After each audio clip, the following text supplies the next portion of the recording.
Hi to all. Welcome back to NEET Final Lab Rapid Revision Program by Universal Institute Kottakkal. Last ക്ലാസ്സിൽ നമ്മൾ atoms എന്ന ചെറിയ ചാപ്റ്ററായിരുന്നു, സിമ്പിളായ ചാപ്റ്ററായിരുന്നു revise ചെയ്തിരുന്നത്. ഇന്ന് അതിനുശേഷമുള്ള ന്യൂക്ലിയർ എന്ന മറ്റൊരു സിമ്പിൾ ചാപ്റ്ററുമായിട്ടാണ് ഞാൻ വന്നിരിക്കുന്നത്. സാധാരണ നീറ്റ് എക്സാമിന് ഒരു ക്വസ്റ്റ്യൻ മുതൽ 3 ക്വസ്റ്റ്യൻ വരെ ചോദിച്ചതായിട്ട് നമുക്ക് പ്രീവിയസ് ഇയർ ക്വസ്റ്റ്യൻസ് നോക്കിയാൽ കാണാൻ പറ്റും. അപ്പോൾ ഈസിയായ ചാപ്റ്റർ തന്നെയാണ്. ഈ വർഷത്തെ സിലബസ് കഴിഞ്ഞ വർഷം മുതൽ ഈ ചാപ്റ്ററിലെ സിലബസിൽ കുറച്ച് കാര്യങ്ങൾ റെഡ്യൂസ് ചെയ്തിട്ടുണ്ട്. റേഡിയോ ആക്ടിവിറ്റി എന്ന ഭാഗം ഇപ്പോൾ സിലബസിൽ ഇല്ല. അതുകൊണ്ട് തന്നെ വളരെ കുറച്ച് കാര്യങ്ങളെ ഇപ്പോൾ ഈ ചാപ്റ്ററിൽ നമുക്ക് പഠിക്കേണ്ടതുള്ളൂ. നമുക്ക് സിലബസ് ഓടിച്ച് നോക്കാം. ഒന്നാമതായി പഠിക്കേണ്ടത് composition and size of the nucleus ആണ്. ന്യൂക്ലിയസിനെ കുറിച്ച് പഠിക്കണം, അതിൻ്റെ composition, size. Then atomic mass, then mass energy relation, mass defect, binding energy per nucleon and it's variation with mass number, nuclear fission and nuclear fusion. ഇത്രയേ ഉള്ളൂ ഈ സിലബസിൽ. കഴിഞ്ഞ വർഷം മുമ്പ് വരെ റേഡിയോ ആക്ടിവിറ്റി ഉണ്ടായിരുന്നു. അത് നല്ലൊരു ഭാഗം സാധാരണ രീതിയിൽ എക്സാമിന് ചോദിക്കുന്ന ഏരിയ ആയിരുന്നു. ഇപ്പോൾ ആ ഒരു ഭാഗം എക്സാം നമുക്ക് പഠിക്കേണ്ടതില്ല. ഓക്കെ, നമുക്കെന്നാൽ നേരെ ചാപ്റ്ററിലേക്ക് കിടക്കാം. ആദ്യമായിട്ട് നമ്മൾ കഴിഞ്ഞ ക്ലാസ്സിൽ ആറ്റത്തെ കുറിച്ചായിരുന്നു പറഞ്ഞത്. ആറ്റംസ് എന്ന ചാപ്റ്ററായി ഡിസ്കസ് ചെയ്തത്. ആറ്റംസിൽ ന്യൂക്ലിയസ് എന്നൊരു ഭാഗമുണ്ട് എന്ന് റുദർഫോർഡ് ആയിരുന്നു പറഞ്ഞിരുന്നത്.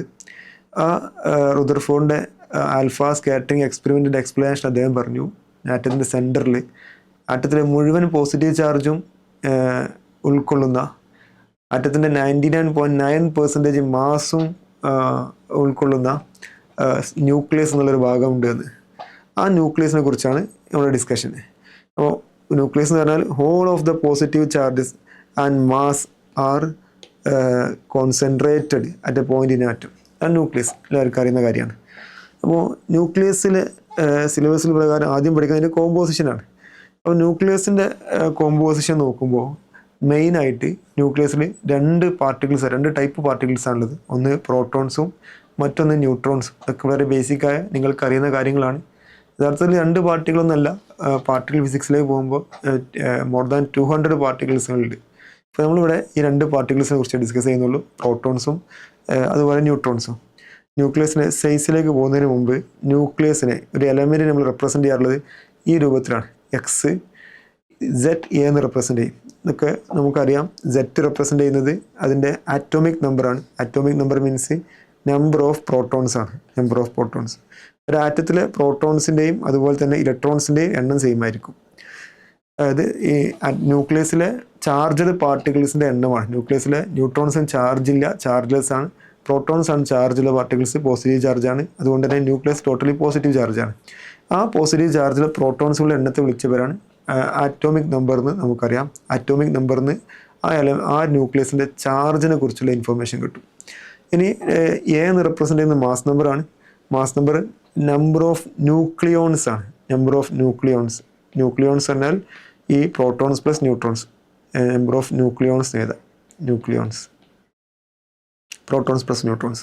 ഈ ന്യൂക്ലിയസിനുള്ള ഈ എലമെൻസുകൾ ഈ പാർട്ടിക്കിൾസിനെ വിളിച്ച് വരാൻ ന്യൂക്ലിയോൺസ്. ഓക്കെ, അതാണ് മാസ് നമ്പർ. അപ്പോൾ mass number protons plus neutron ആണ്. പ്രോട്ടോണിൻ്റെ എണ്ണം ആറ്റോമിക് നമ്പർ ആണെങ്കിൽ നമ്പർ ഓഫ് ന്യൂട്രോൺസ് നമുക്ക് കിട്ടും. എങ്ങനെ നമ്പർ ഓഫ് ന്യൂട്രോൺസ് കിട്ടുക? നമ്പർ ഓഫ് ന്യൂട്രോൺസ് കിട്ടാൻ ഈ ആറ്റോമിക് മാസ് നമ്പർ എന്ന് പറഞ്ഞാൽ protons plus number of protons plus number of neutron ആണ്. അതിൽ നമ്പർ ഓഫ് പ്രോട്ടോൺസ് കുറയ്ക്കുക, അതായത് ആറ്റോമിക് നമ്പർ കുറച്ച് കഴിഞ്ഞാൽ നമുക്ക് നമ്പർ ഓഫ് ന്യൂട്രോൺസ് കിട്ടും. ഇതൊക്കെ നമുക്കറിയുന്ന വളരെ ബേസിക്കായ കാര്യങ്ങളാണ്. ഇതൊക്കെ ഒരു പക്ഷേ ക്വസ്റ്റ്യൻ ചെയ്യുമ്പോൾ നമ്മൾ യൂസ് ചെയ്യേണ്ടി വരും. പിന്നെ ആ എലമെൻറ്റ് സിമ്പിളാണ് എക്സ്. കാർബൺ ആണെങ്കിൽ സി റെപ്രസെൻ്റ് ചെയ്യുന്നു, ഓക്സിജന് O എന്ന് റെപ്രസെൻ്റ് ചെയ്യുന്നു, അങ്ങനെ ഹൈഡ്രജൻ H, യുറാനിയം U, അങ്ങനെ നമ്മൾ അതാത് എലമെൻറ്റുകളുടെ സിമ്പിളുകൾ അവിടെ യൂസ് ചെയ്യുന്നു. ഇതാണ് ഈ ഒരു ന്യൂക്ലിയസിനെ, ഒരു എലമെൻറ്റ് നമ്മൾ റെപ്രസെൻ്റ് ചെയ്യുമ്പോൾ, ന്യൂക്ലിയസിനെ റെപ്രസെൻ്റ് ചെയ്യുമ്പോൾ ഇങ്ങനെയാണ് റെപ്രസെൻ്റ് ചെയ്യാറുള്ളത്. ഓക്കെ, ന്യൂക്ലിയസിൻ്റെ സൈസ് 10⁻⁻15 മീറ്റർ ആണ്. ഈ 10⁻⁻15 മീറ്റർ ആണെന്ന് റുദർഫോർഡ് പറഞ്ഞിരുന്നു. റുദർഫോർഡിൻ്റെ ഡിസ്റ്റൻസ് ഓഫ് ക്ലോസസ്റ്റ് അപ്രോച്ച് എന്ന കോൺസെപ്റ്റ് നമ്മൾ കഴിഞ്ഞ ക്ലാസ് പറഞ്ഞു. ആ കോൺസെപ്റ്റ് പ്രകാരം ഈ ഗോൾഡ് ഫോയിലിൻ്റെ കേസിൽ ആ ഡിസ്റ്റൻസ് ഓഫ് ക്ലോസസ്റ്റ് അപ്രോച്ച് അവർക്ക് കിട്ടിയിരുന്നത് ഏകദേശം 3.2 × 10⁻⁻14 മീറ്റർ ആയിരുന്നു. അതുപോലെ സിൽവറിൽ ചെയ്യുന്ന സമയത്ത് 2 × 10⁻⁻14 മീറ്റർ ആയിരുന്നു. അതുകൊണ്ട് തന്നെ ഈ ഡിസ്റ്റൻസ് ഓഫ് ക്ലോസസ്റ്റ് അപ്രോച്ചിനേക്കാൾ കുറവായിരിക്കും ന്യൂക്ലിയസിൻ്റെ സൈസ് എന്ന് പറയുകയും അത് 10⁻⁻15 റേഞ്ചിൽ ഫെംറ്റോമീറ്ററിൻ്റെ യൂണിറ്റിൽ എക്സ്പ്രസ് ചെയ്യാവുന്ന സൈസായിരിക്കും ന്യൂക്ലിയസ് ഉണ്ടാവുക എന്ന് റുദർഫോർഡ് പറഞ്ഞിരുന്നു. ഓക്കെ, അപ്പോൾ ഇതാണ് സൈസുമായി ബന്ധപ്പെട്ട്. ഇനി അതിൻ്റെ സൈസുമായി ബന്ധപ്പെട്ട് ഡീറ്റെയിൽ ആയ മറ്റു കാര്യങ്ങളിലേക്ക് പോകണം. ഇത് നിങ്ങൾക്ക് മനസ്സിലായിട്ടുണ്ടായിരിക്കും, നിങ്ങൾ പഠിച്ച കാര്യങ്ങൾ തന്നെയാണ്, ഓടിച്ച് റിവൈസ് ചെയ്തതാണ്. ഇനി ഇതിൻ്റെ സൈസിലേക്ക് പോകുന്നതിന് മുമ്പ് എലമെൻസുകൾ ഇപ്പോൾ 118 എലമെൻസുകൾ കണ്ടെത്തി അല്ലേ. ആർട്ടിഫിഷ്യലായതും നാച്ചുറലായ 94 എലമെൻസുകളും ബാക്കി ആർട്ടിഫിഷ്യലായ എലമെൻസുകളൊക്കെ ഉണ്ട്. 118 എലമെൻസുകളുണ്ട്, 118 ആറ്റംസുകളുണ്ട്. അപ്പോൾ ഒരു 118 ആറ്റംസിന് ഇപ്പോൾ ആയിരക്കണക്കിന് ന്യൂക്ലിയസുകളുണ്ട്. അതെങ്ങനെയായിരിക്കും? ഒരു ആറ്റത്തിന് 118 എലമെൻസേ ഉള്ളൂ, അവയിലെങ്ങനെ ആയിരക്കണക്കിന് ന്യൂക്ലിയസുകൾ ഉണ്ടാവുക? സ്റ്റേബിളായ 250ഓളം ന്യൂക്ലിയസുകളുണ്ട്, പിന്നെ റേഡിയോ ആക്റ്റീവായ 2000-ലധികം ന്യൂക്ലിയസുകളുണ്ട് എന്നൊക്കെ നമ്മൾ കേട്ടിട്ടുണ്ട്. അങ്ങനെ ഒരുപാട് ന്യൂക്ലിയസുകളുണ്ട്. അത് ഒരു ആറ്റത്തിന് തന്നെ ഡിഫറെൻറ്റ് ഐസോടോപ്പുകളുണ്ട്, ഡിഫറെൻറ്റ് ന്യൂക്ലിയകളുണ്ട്. എങ്ങനെയാണെന്ന് നോക്കാം. അത് ഡിഫറെൻറ്റ് ടൈപ്പ് ഓഫ് ന്യൂക്ലിയ. ഒന്ന് ഐസോടോപ്പാണ്. ഐസോടോപ്പ് എന്ന് പറഞ്ഞാൽ ഒരു എലമെൻറ്റിൻ്റെ ആറ്റംസ് ഓഫ് സെയിം എലമെൻ്റ് ആയിരിക്കും, അല്ലെ ഒരു എലമെൻറ്റിനായിരിക്കും. ആ എലമെൻറ്റിൻ്റെ ആറ്റോമിക് നമ്പർ സെയിം ആവുകയും മാസ് നമ്പർ ഡിഫറെൻ്റ് ആവുകയും ചെയ്യുന്ന ന്യൂക്ലിയസുകളെ നമ്മൾ ഐസോടോപ്സ് എന്ന് വിളിക്കാറുള്ളത്. Isotopes, the atoms of element having same atomic number but different mass number are called isotopes. അവിടെ ഐസോടോപ്പിന് എക്സാമ്പിൾ നിങ്ങൾ കാണാം. ഹൈഡ്രജൻ്റെ ഐസോടോപ്പ് വളരെ ഫെമിലിയർ ആണ്. ഹൈഡ്രജൻ്റെ 3 ഐസോടോപ്പുകളാണ്: പ്രോട്ടിയം, ഡ്യൂട്ടീരിയം, ട്രിഷ്യം. 1H1 ഇത് പ്രോട്ടിയമാണ്. പിന്നെ ഡ്യൂട്ടീരിയത്തിലേക്ക് പോകുമ്പോൾ ഇതിൻ്റെയൊക്കെ ആറ്റോമിക് നമ്പർ സെയിം ആണ്, 3 1 ആണ്. ആറ്റോമിക് നമ്പർ സെയിം ആണ്, എല്ലാവർക്കും സെയിം നമ്പർ ഓഫ് പ്രോട്ടോൺസ് ആയിരിക്കും ഉണ്ടാവുക. Okay, same number of protons ആയിരിക്കും ഉണ്ടാവുക. മാസ് നമ്പർ ഡിഫറെൻ്റ് ആണ്, അതുകൊണ്ട് തന്നെ ഡിഫറെൻറ്റ് നമ്പർ ഓഫ് ന്യൂട്രോൺസ് ആയിരിക്കും ഉണ്ടായിരിക്കുക. അതാണ് ഈ ഐസോടോപ്പുകളുടെ പ്രത്യേകത. അടുത്തത് ആറ്റംസ് ഓഫ് സെയിം എലമെൻറ്റാണ്. എല്ലാം ഹൈഡ്രജൻ തന്നെയാണ്, സെയിം എലമെൻ്റാണ്. സെയിം എലമെൻ്റ് ആയതുകൊണ്ട് സെയിം ആറ്റോമിക് നമ്പറാണ്. സെയിം ആറ്റോമിക് നമ്പർ ആയതുകൊണ്ട് പ്രോട്ടോൺസിന് എണ്ണവും അതുപോലെ ഇലക്ട്രോൺസിന് എണ്ണം യാതൊരു ചേഞ്ചും വരുന്നില്ല. സെയിം എലമെൻ്റാണ്, ഇലക്ട്രോൺസിന് എണ്ണം മാറുന്നില്ല. ഔട്ടർ മോസ്റ്റിൽ വാലൻസ് ഇലക്ട്രോൺസ് മാറുന്നില്ല. അതുകൊണ്ട് തന്നെ കെമിക്കലി ഇതിൽ യാതൊരു ചേഞ്ചും ഇല്ല. കെമിക്കൽ പ്രോപ്പർട്ടി സെയിം ആണ്. ഈ ഒരു ആറ്റത്തിൻ്റെ ഒരു എലമെൻറ്റിൻ്റെ എല്ലാ ഐസോടോപ്പുകൾക്കും ഒരേ കെമിക്കൽ പ്രോപ്പർട്ടി ആയിരിക്കും, ഡിഫറെൻറ്റ് ഫിസിക്കൽ പ്രോപ്പർട്ടി ആയിരിക്കും, ഡിഫറെൻറ്റ് മാസും ഡെൻസിറ്റിയും ഒക്കെ ആയിരിക്കും ഉണ്ടാവുക. ഓക്കെ, അതുപോലെ ഒരുപാട് എക്സാമ്പിളുകളുണ്ട് ഐസോടോപ്പുകൾക്ക്. ഒരുപാട് ഐസോടോപ്പുകളുണ്ട്, ആയിരക്കണക്കിന് ഐസോടോപ്പുകളുണ്ട്. ഇതിൽ ഓക്സിജൻ്റെ എക്സാമ്പിളാണ്. ഓക്സിജൻ 16, 17, 18 എല്ലാവരുടെയും ആറ്റോമിക് നമ്പർ 8 ആണ്. മാസ് നമ്പർ 16, 17, 18 ആയിട്ട് മാറുന്നു. പ്രോട്ടോണിൻ്റെ എണ്ണം സെയിം ആണ്, ന്യൂട്രോൺസ് എണ്ണം മാറുന്നു. ഇനി വേറെ ഹീലിയത്തിൻ്റെ ഐസോടോപ്പാണ്, ഫെമിലിയർ ആണ്. Helium 3, helium 4. അപ്പോൾ ഇതാണ് ഐസോടോപ്പുകൾ. ഐസോടോപ്പുകൾ ഒരേ എലമെൻറ്റ്, ഒരേ ആറ്റത്തിലെ എലമെൻറ്റ്, ഒരേ എലമെൻ്റ് ആയിരിക്കും. Atoms of same element having same atomic number but different mass number. Okay, ഇവിടെ നമ്പർ ഓഫ് പ്രോട്ടോൺ സെയിം ആയിരിക്കും. ഒരു ആറ്റത്തിന് തന്നെ ഒരുപാട് ഐസോടോപ്പുകൾ കാണാൻ പറ്റും. മറ്റൊന്ന് ഐസോബാറുകളാണ്. ഐസോബാർ എന്ന് പറഞ്ഞാൽ different atoms of different element ആയിരിക്കും. അവരുടെ മാസ് നമ്പർ സെയിം ആയിരിക്കും ബട്ട് ആറ്റോമിക് നമ്പർ ഡിഫറെൻ്റ് ആയിരിക്കും. ഇവിടെ എക്സാമ്പിൾ കൊടുത്തിരിക്കുന്നത് ഹൈഡ്രജൻ്റെ ട്രിഷ്യവും ഹീലിയം 3 എന്ന് പറയുന്ന ഐസോടോപ്പും.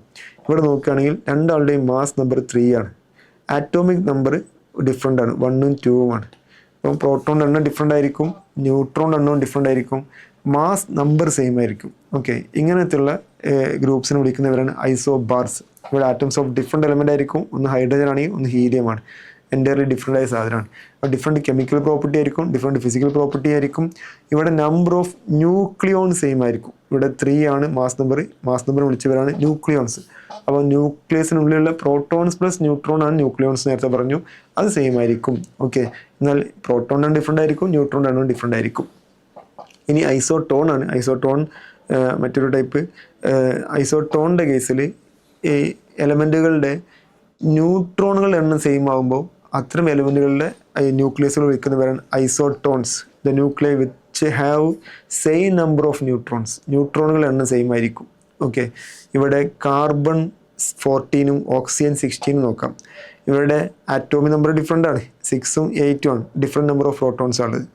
എന്നാൽ ഇവരുടെ ന്യൂട്രോണുകളുടെ എണ്ണം നോക്കാം. ഇവരുടെ ന്യൂട്രോൺ എണ്ണം നോക്കുമ്പോൾ 14 മൈനസ് 6 ആയിരിക്കും ന്യൂട്രോൺ എണ്ണം അല്ലേ. നമ്പർ ഓഫ് ന്യൂട്രോൺസ് കാണാൻ mass number minus atomic number ചെയ്താൽ മതി. അങ്ങനെ ചെയ്യുന്ന സമയത്ത് 14 മൈനസ് 6 ദാറ്റ്സ് ഈക്വൽ ടു 8 ആയിരിക്കും ഇയാളുടെ ന്യൂട്രോണിൻ്റെ എണ്ണം. എന്നാൽ ഓക്സിജൻ്റെതോ 16 മൈനസ് 8 അതും 8, രണ്ടാൾക്കും ന്യൂട്രോൺ സെയിം ആണ്.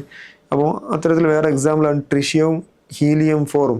ഇവരുടെ ന്യൂട്രോണിൻ്റെ എണ്ണം നോക്കുമ്പോൾ 3 മൈനസ് 1 2 ആണ്. അതുപോലെ ഹീലിയത്തിൻ്റെ 4 മൈനസ് 2 2 തന്നെയാണ്. നമ്പർ ഓഫ് ന്യൂട്രോൺ സെയിം ആണ്. ഈ നമ്പർ ഓഫ് ന്യൂട്രോൺ സെയിം ആയ ഈ ന്യൂക്ലിയസുകളുടെ ഗ്രൂപ്പിനെ വിളിക്കുന്നവരാണ് ഐസോട്ടോൺസ്. ഓക്കെ അല്ലേ. അപ്പോൾ ഇതൊക്കെ വളരെ ബേസിക്കായ കാര്യങ്ങളാണ്, ചെറിയ ക്ലാസ്സിൽ നിങ്ങൾ പഠിച്ച കാര്യങ്ങളാണ്, ഒന്ന് ഓടിച്ച് റിവൈസ് ചെയ്യുന്നത് മാത്രം. ഇതുമായി ബന്ധപ്പെട്ട ക്വസ്റ്റ്യൻസ് എത്രമാത്രം ചോദിക്കുന്നു പറയാൻ സാധിക്കില്ല. ഇതൊരു പഴയ കീം ക്വസ്റ്റ്യനാണ്. ഒരുപാട് ക്വസ്റ്റ്യൻസുകൾ കേട്ടോ, പല പല എക്സാം ചോദിച്ചിരുന്നു. ഞാൻ ഒരു ക്വസ്റ്റ്യൻ ഐസോടോപ്പും ഐസോട്ടോണും ഐസോബാർ എല്ലാം കൂടി ചേർന്ന ഒരു ക്വസ്റ്റ്യൻ സെലക്ട് ചെയ്തതാണ്. ധാരാളം ക്വസ്റ്റ്യൻസുകൾ ഈ ഭാഗത്ത് നിന്ന് കണ്ടിട്ടുണ്ട്. ഓക്കെ, അപ്പോൾ ഇതിലെ ക്വസ്റ്റ്യൻസ് ഫസ്റ്റ് ക്വസ്റ്റ്യൻ നിങ്ങൾ ട്രൈ ചെയ്ത് നോക്കുക. നിങ്ങൾ ക്വസ്റ്റ്യൻ വായിക്കുക, ക്വസ്റ്റ്യൻ മനസ്സിലാക്കുക, ട്രൈ ചെയ്ത് നോക്കുക. സിമ്പിൾ ക്വസ്റ്റ്യനാണ്, പോസ് ചെയ്ത് ട്രൈ ചെയ്ത് നോക്കുക. ഞാൻ ചെയ്ത് നോക്കുന്നുണ്ട്, നിങ്ങൾ നോക്കുക. The set which represent the isotope, isobar and isotone respectively. അപ്പോൾ ഈ താഴെ തന്നിരിക്കുന്ന സെറ്റിൽ ഐസോബാർ ഏതൊക്കെയാണ്, ഐസോടോപ്പ് ഏതൊക്കെയാണ്, ഐസോട്ടോൺ ഏതൊക്കെയാണ് കണ്ടെത്തണം. ആദ്യം ഐസോടോപ്പാണ് പറഞ്ഞിരിക്കുന്നത്. അപ്പോൾ ഐസോടോപ്പ് ആകുമ്പോൾ സെയിം ആറ്റോമിക് നമ്പർ ആയിരിക്കും, ഡിഫറെൻറ്റ് മാസ് നമ്പർ ആയിരിക്കും. അപ്പോൾ ആദ്യത്തെ ആളാണ് ഐസോടോപ്പ്. ഇവിടെ ആറ്റോമിക് നമ്പർ സെയിം ആണ് ഈ രണ്ട് എലമെൻറ്റിനും, രണ്ടും സെയിം ആറ്റോമിക് നമ്പറാണ്. എന്നാൽ ഇവിടെ ഡിഫറെൻ്റ് ആയിരുന്നു ആറ്റോമിക് നമ്പർ, 2ഉം 1 ആണ്. ഇത് ഐസോടോപ്പ് അല്ല. ഇവിടെ 2ഉം 1 ആണ്, ഇത് ഐസോടോപ്പ് അല്ല. ഇവിടെ 1ഉം 1 ആണ്, ഐസോടോപ്പ് ആവാൻ സാധ്യത ഉണ്ട്. ഇവിടെയും 1ഉം 1 ആണ്, ഐസോടോപ്പ് ആവാൻ സാധ്യത ഉണ്ട് അല്ലേ. അപ്പോൾ ബിയും സിയും നമ്മൾ എലിമിനേറ്റ് ചെയ്തു.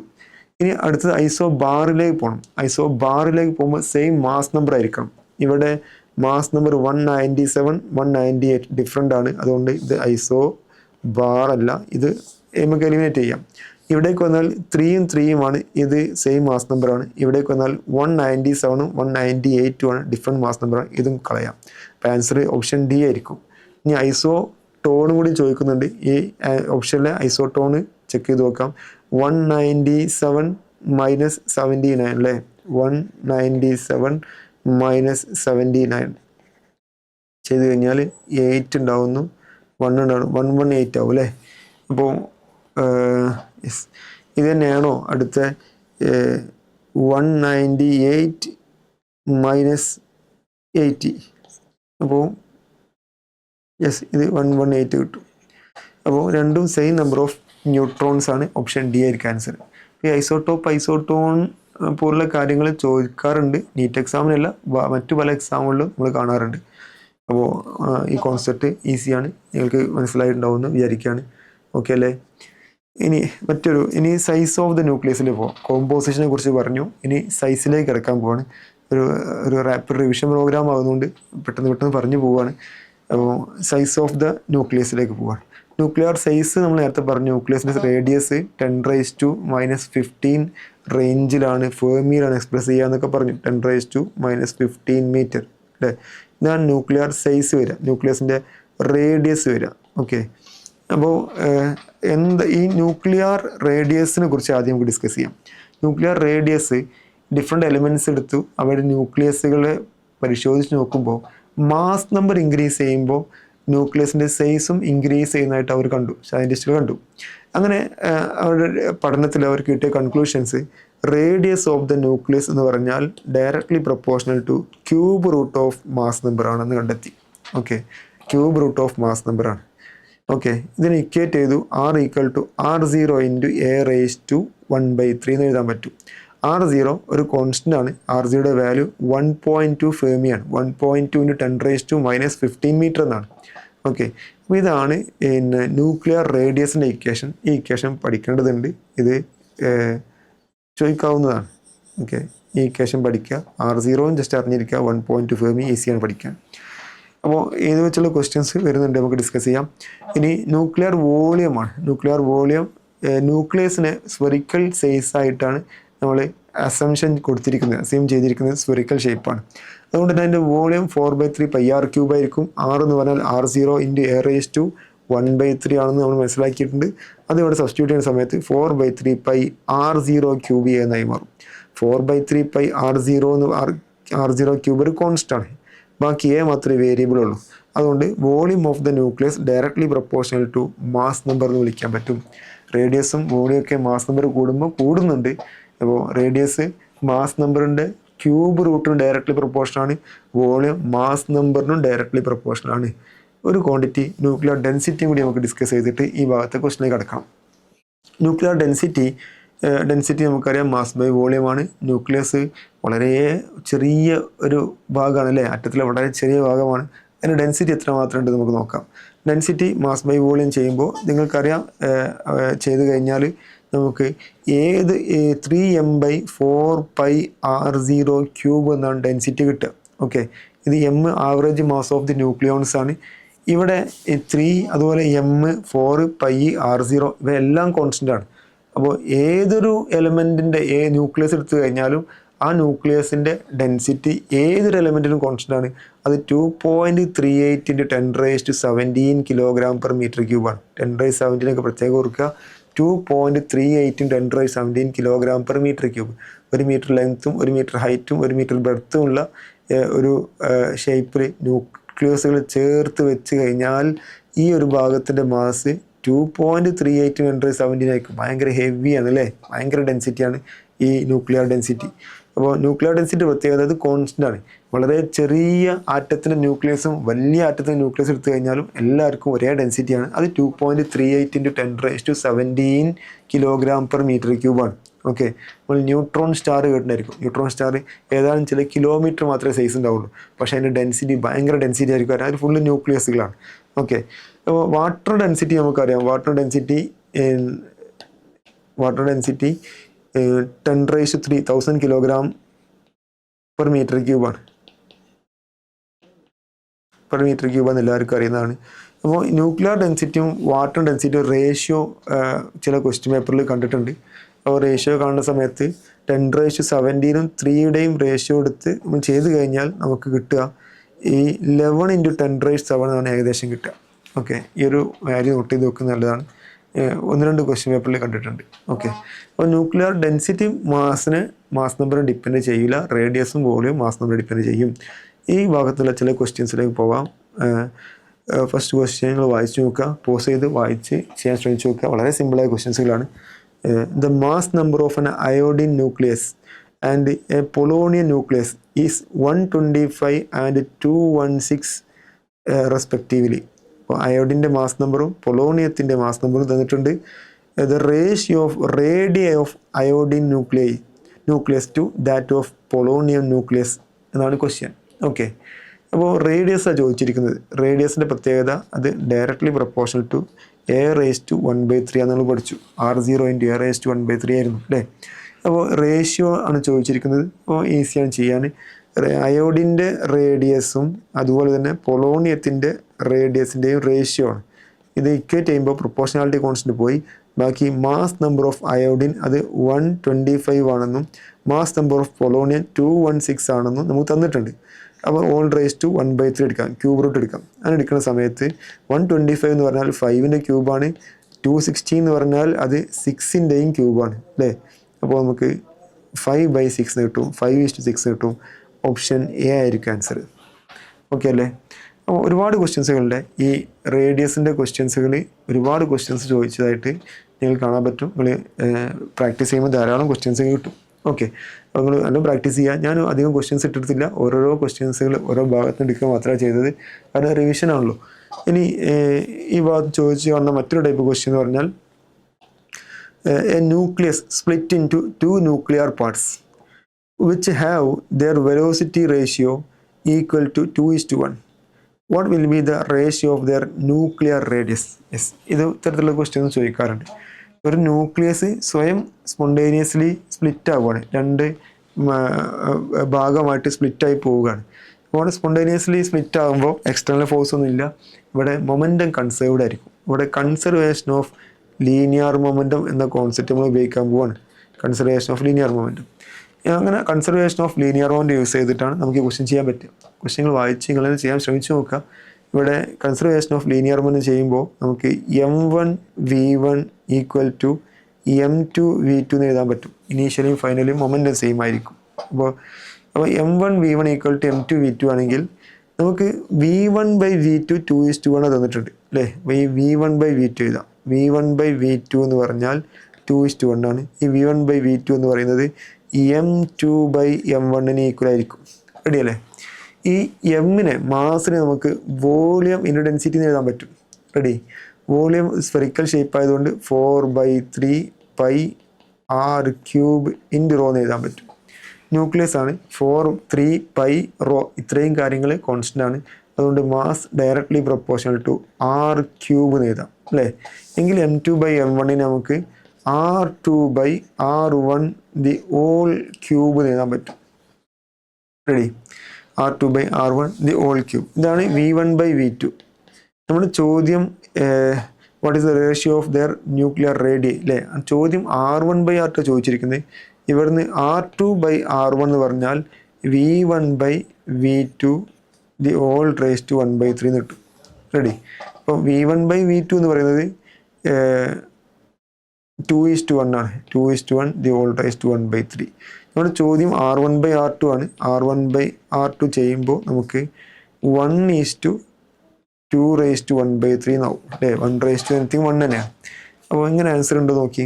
1:2 raise to 1/3. Yes, option B ഉണ്ട്. ഇതായിരിക്കും ആൻസർ വരിക. ഓക്കെ അല്ലേ. നിങ്ങൾ ക്വസ്റ്റിനെ കാണില്ലേ, സൈസ് ഓക്കെ ആണെന്ന് വിചാരിക്കല്ലേ. റെഡി. ചെയ്ത സ്റ്റെപ്പ് മനസ്സിലാവും എന്ന് കരുതാണ്. ഇത്തരത്തിലുള്ള ക്വസ്റ്റ്യൻസുകൾ ചോദിക്കാൻ ചെറിയ സാധ്യതയൊക്കെ ഉണ്ട്.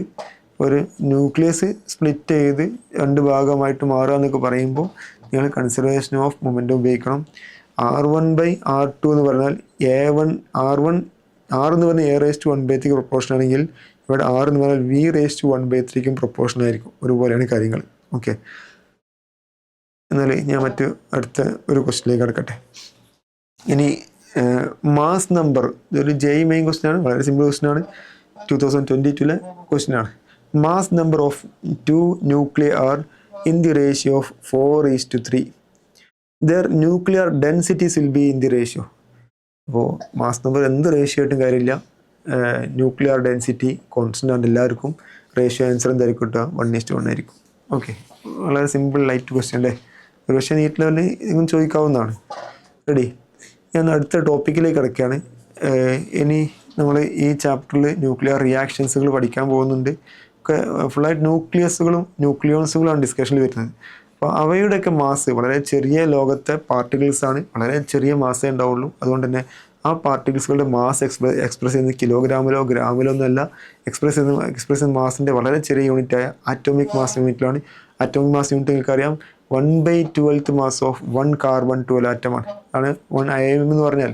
ഒരു 12 ഗ്രാം കാർബൺ ആറ്റം എടുത്തു കഴിഞ്ഞാൽ അതിൽ അവോഗാഡ്രോ നമ്പർ ഓഫ് കാർബൺ-12 ആറ്റം ഉണ്ടായിരിക്കും. അപ്പോൾ ആ അവോഗാഡ്രോ നമ്പർ ഓഫ് കാർബൺ-12 ആറ്റത്തിൻ്റെ മാസമാണ് 12 ഗ്രാം. ഒരു കാർബൺ-12 ആറ്റത്തിൻ്റെ മാസിൻ്റെ 1/12 എടുത്തു കഴിഞ്ഞാൽ അതിന് വിളിച്ച പേരാണ് atomic mass unit.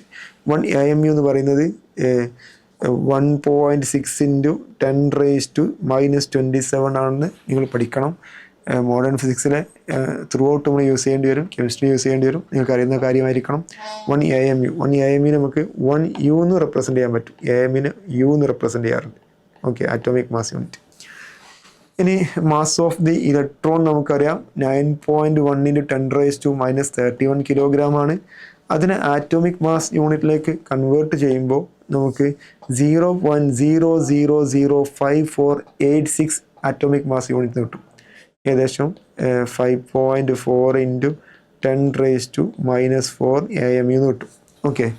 Mass of neutrons ആണെങ്കിൽ 1.675 × 10⁻⁻27 കിലോഗ്രാം ആണ്. നമ്മൾ പഠിച്ചിരിക്കേണ്ട വാല്യൂ ആണ്.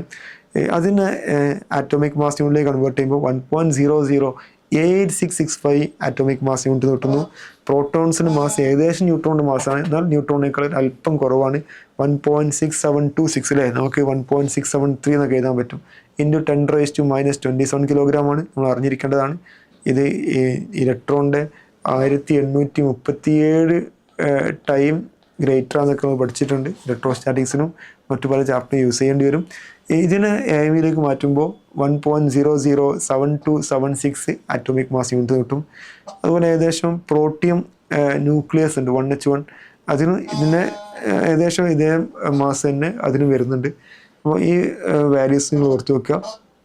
അപ്പോൾ atomic mass unit mass express ചെയ്യാനുള്ള ചെറിയ യൂണിറ്റാണ്. ഓക്കെ, നിങ്ങൾ പഠിച്ചിരിക്കുന്ന വാല്യൂ തന്നെയാണ് ഫിസിക്സിലും കെമിസ്ട്രിയിലൊക്കെ യൂസ് ചെയ്യാനുള്ള വാല്യൂസാണ്. ഇനി മാസ് എനർജി ഇക്വാലൻസ് ആണ് ഐൻസ്റ്റീൻ്റെ സ്പെഷ്യൽ തിയറി ഓഫ് റിലേറ്റിവിറ്റിയിലെ 1905 അദ്ദേഹം എക്സ്പ്ലെയിൻ ചെയ്ത സ്പെഷ്യൽ തിയറി ഓഫ് റിലേറ്റിവിറ്റിയുടെ ഭാഗമായിട്ട് അദ്ദേഹം പറഞ്ഞ കാര്യമാണ് mass energy equivalence. Mass is also A kind of energy. അതുവരെ മാസും എനർജിയും യാതൊരു ബന്ധമില്ലാത്ത രണ്ട് കാര്യങ്ങളാണെന്ന്, മാസിനെ എനർജി ആക്കാൻ എനർജിയെ മാസ്സാക്കാൻ പറ്റുക എന്നൊക്കെ ആയിരുന്നു ആളുകൾ വിശ്വസിച്ചിരുന്നത്. ആ സമയത്താണ് മാസ് ഒരു ടൈപ്പ് ഓഫ് എനർജി തന്നെയാണ്. എന്നിട്ട് ഗ്രാമുള്ള ഒരു മാറ്ററിന് മാക്സിമം നമുക്ക് mc² എനർജി കിട്ടുമെന്നും ഐൻസ്റ്റീൻ എക്സ്പ്ലെയിൻ ചെയ്തു. എല്ലാവർക്കും അറിയുന്ന ഇക്വേഷനാണ് E=mc². അപ്പോൾ മാസ് കിലോഗ്രാമിൽ പറയുമ്പോൾ എനർജി കണ്ടെത്താൻ എമ്മിനെ c² കൊണ്ട്, c എന്ന് പറഞ്ഞാൽ 3 × 10⁸ ആണ് വേഗത്തിലെ ലൈറ്റിൻ്റെ വെലോസിറ്റിയാണ്. അതിൻ്റെ സ്ക്വയർ 9 × 10⁻16 ആയിരിക്കും. അങ്ങനെ m × 9 × 10⁻16 ജൂൾ എന്ന ആൻസർ നമുക്ക് മാസ് കിലോഗ്രാമിലാണെങ്കിൽ നമുക്ക് കിട്ടുന്ന എനർജി കിട്ടും. അപ്പോൾ ഈ മാസ് എനർജി ഇക്വാലൻസിന് ഈ ചാപ്റ്റർ ഭയങ്കര ഇമ്പോർട്ടൻ്റ് ആണ്. ഈ ചാപ്റ്ററിൽ നമ്മൾ എനർജി ന്യൂക്ലിയർ റിയാക്ഷൻ പറയുമ്പോൾ മാസാണ് എനർജി മാറുന്നത്. അവിടെയൊക്കെ അധികവും വളരെ ചെറിയ മാസ്സായി ആറ്റോമിക് മാസ് യൂണിറ്റിലായിരിക്കും മാസുകൾ എക്സ്പ്രസ് ചെയ്യുക. അങ്ങനെ ആറ്റോമിക് മാസ് യൂണിറ്റ് എക്സ്പ്രസ് ചെയ്യുന്ന സമയത്ത് നമുക്ക് ഈ ഇവിടെ ഇക്വേഷനിൽ സബ്സ്റ്റിറ്റ്യൂട്ട് ചെയ്യുമ്പോൾ നമുക്ക് കിട്ടുക mc² എമ്മിന് 1 AMU സബ്സ്റ്റിറ്റ്യൂട്ട് ചെയ്തു.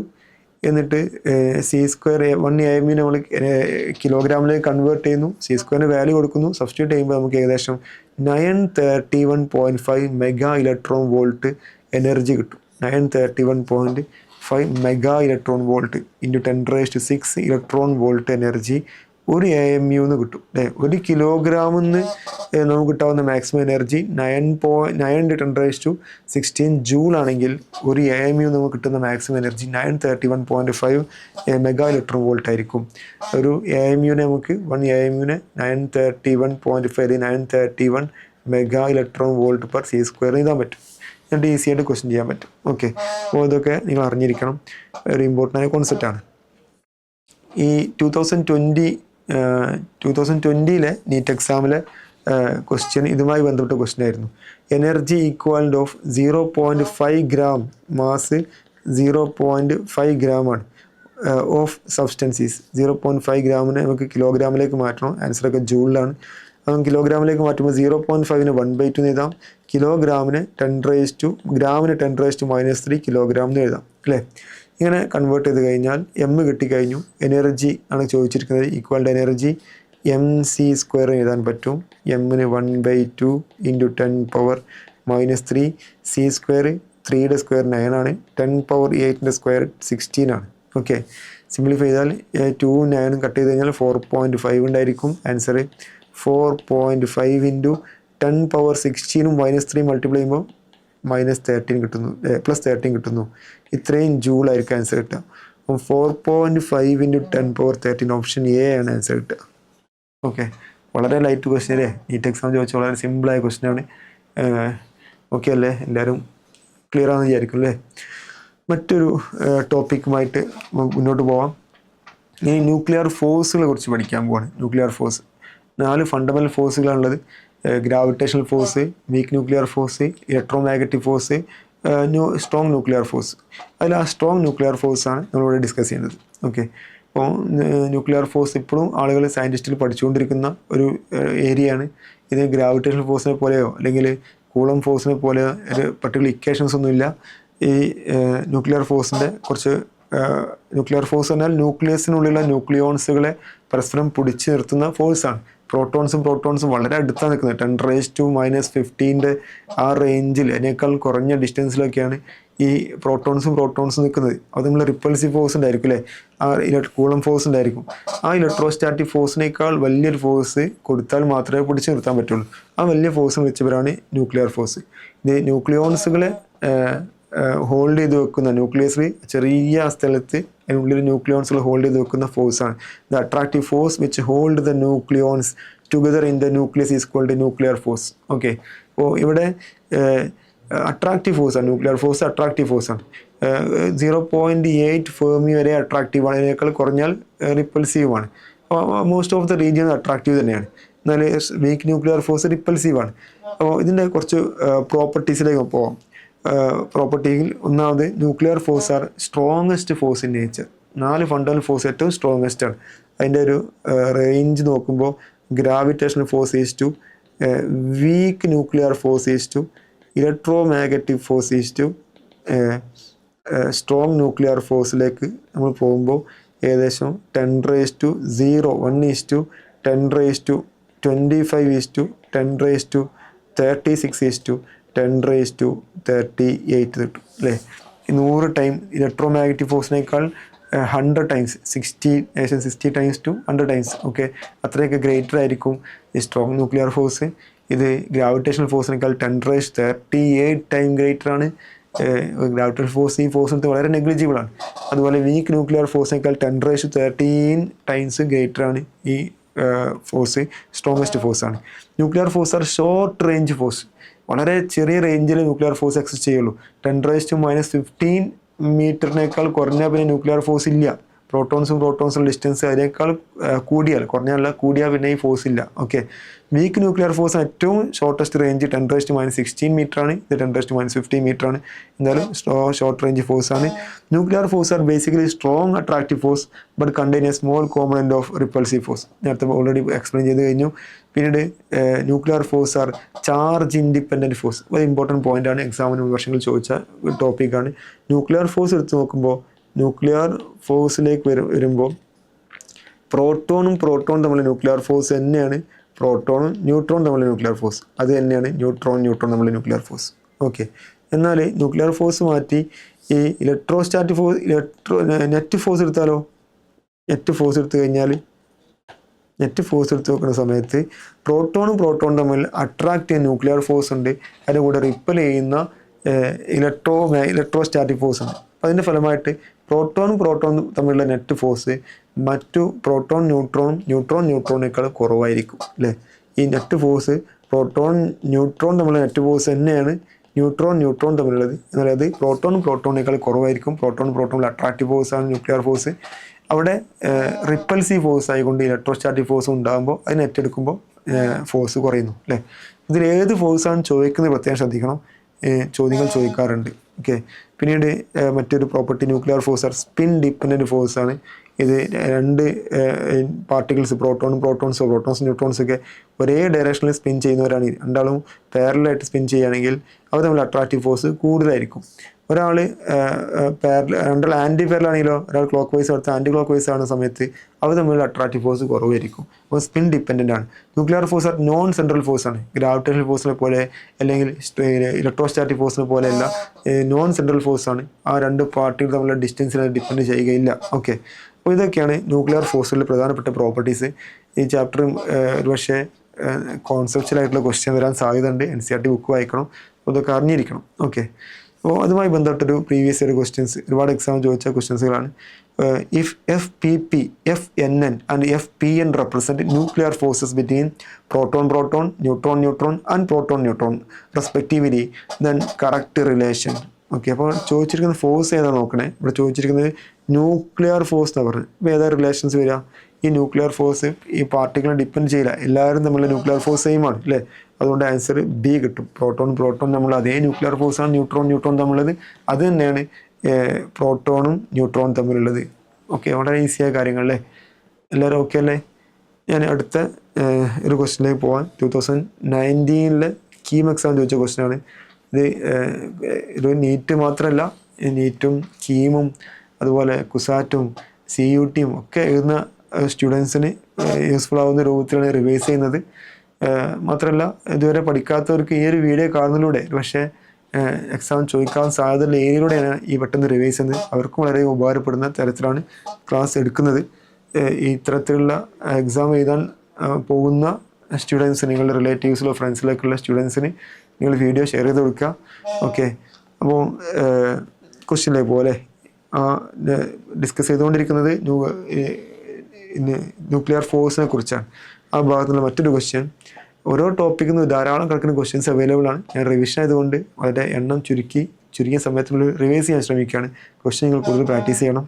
ഈ question which of the following statement is not a property of nuclear force.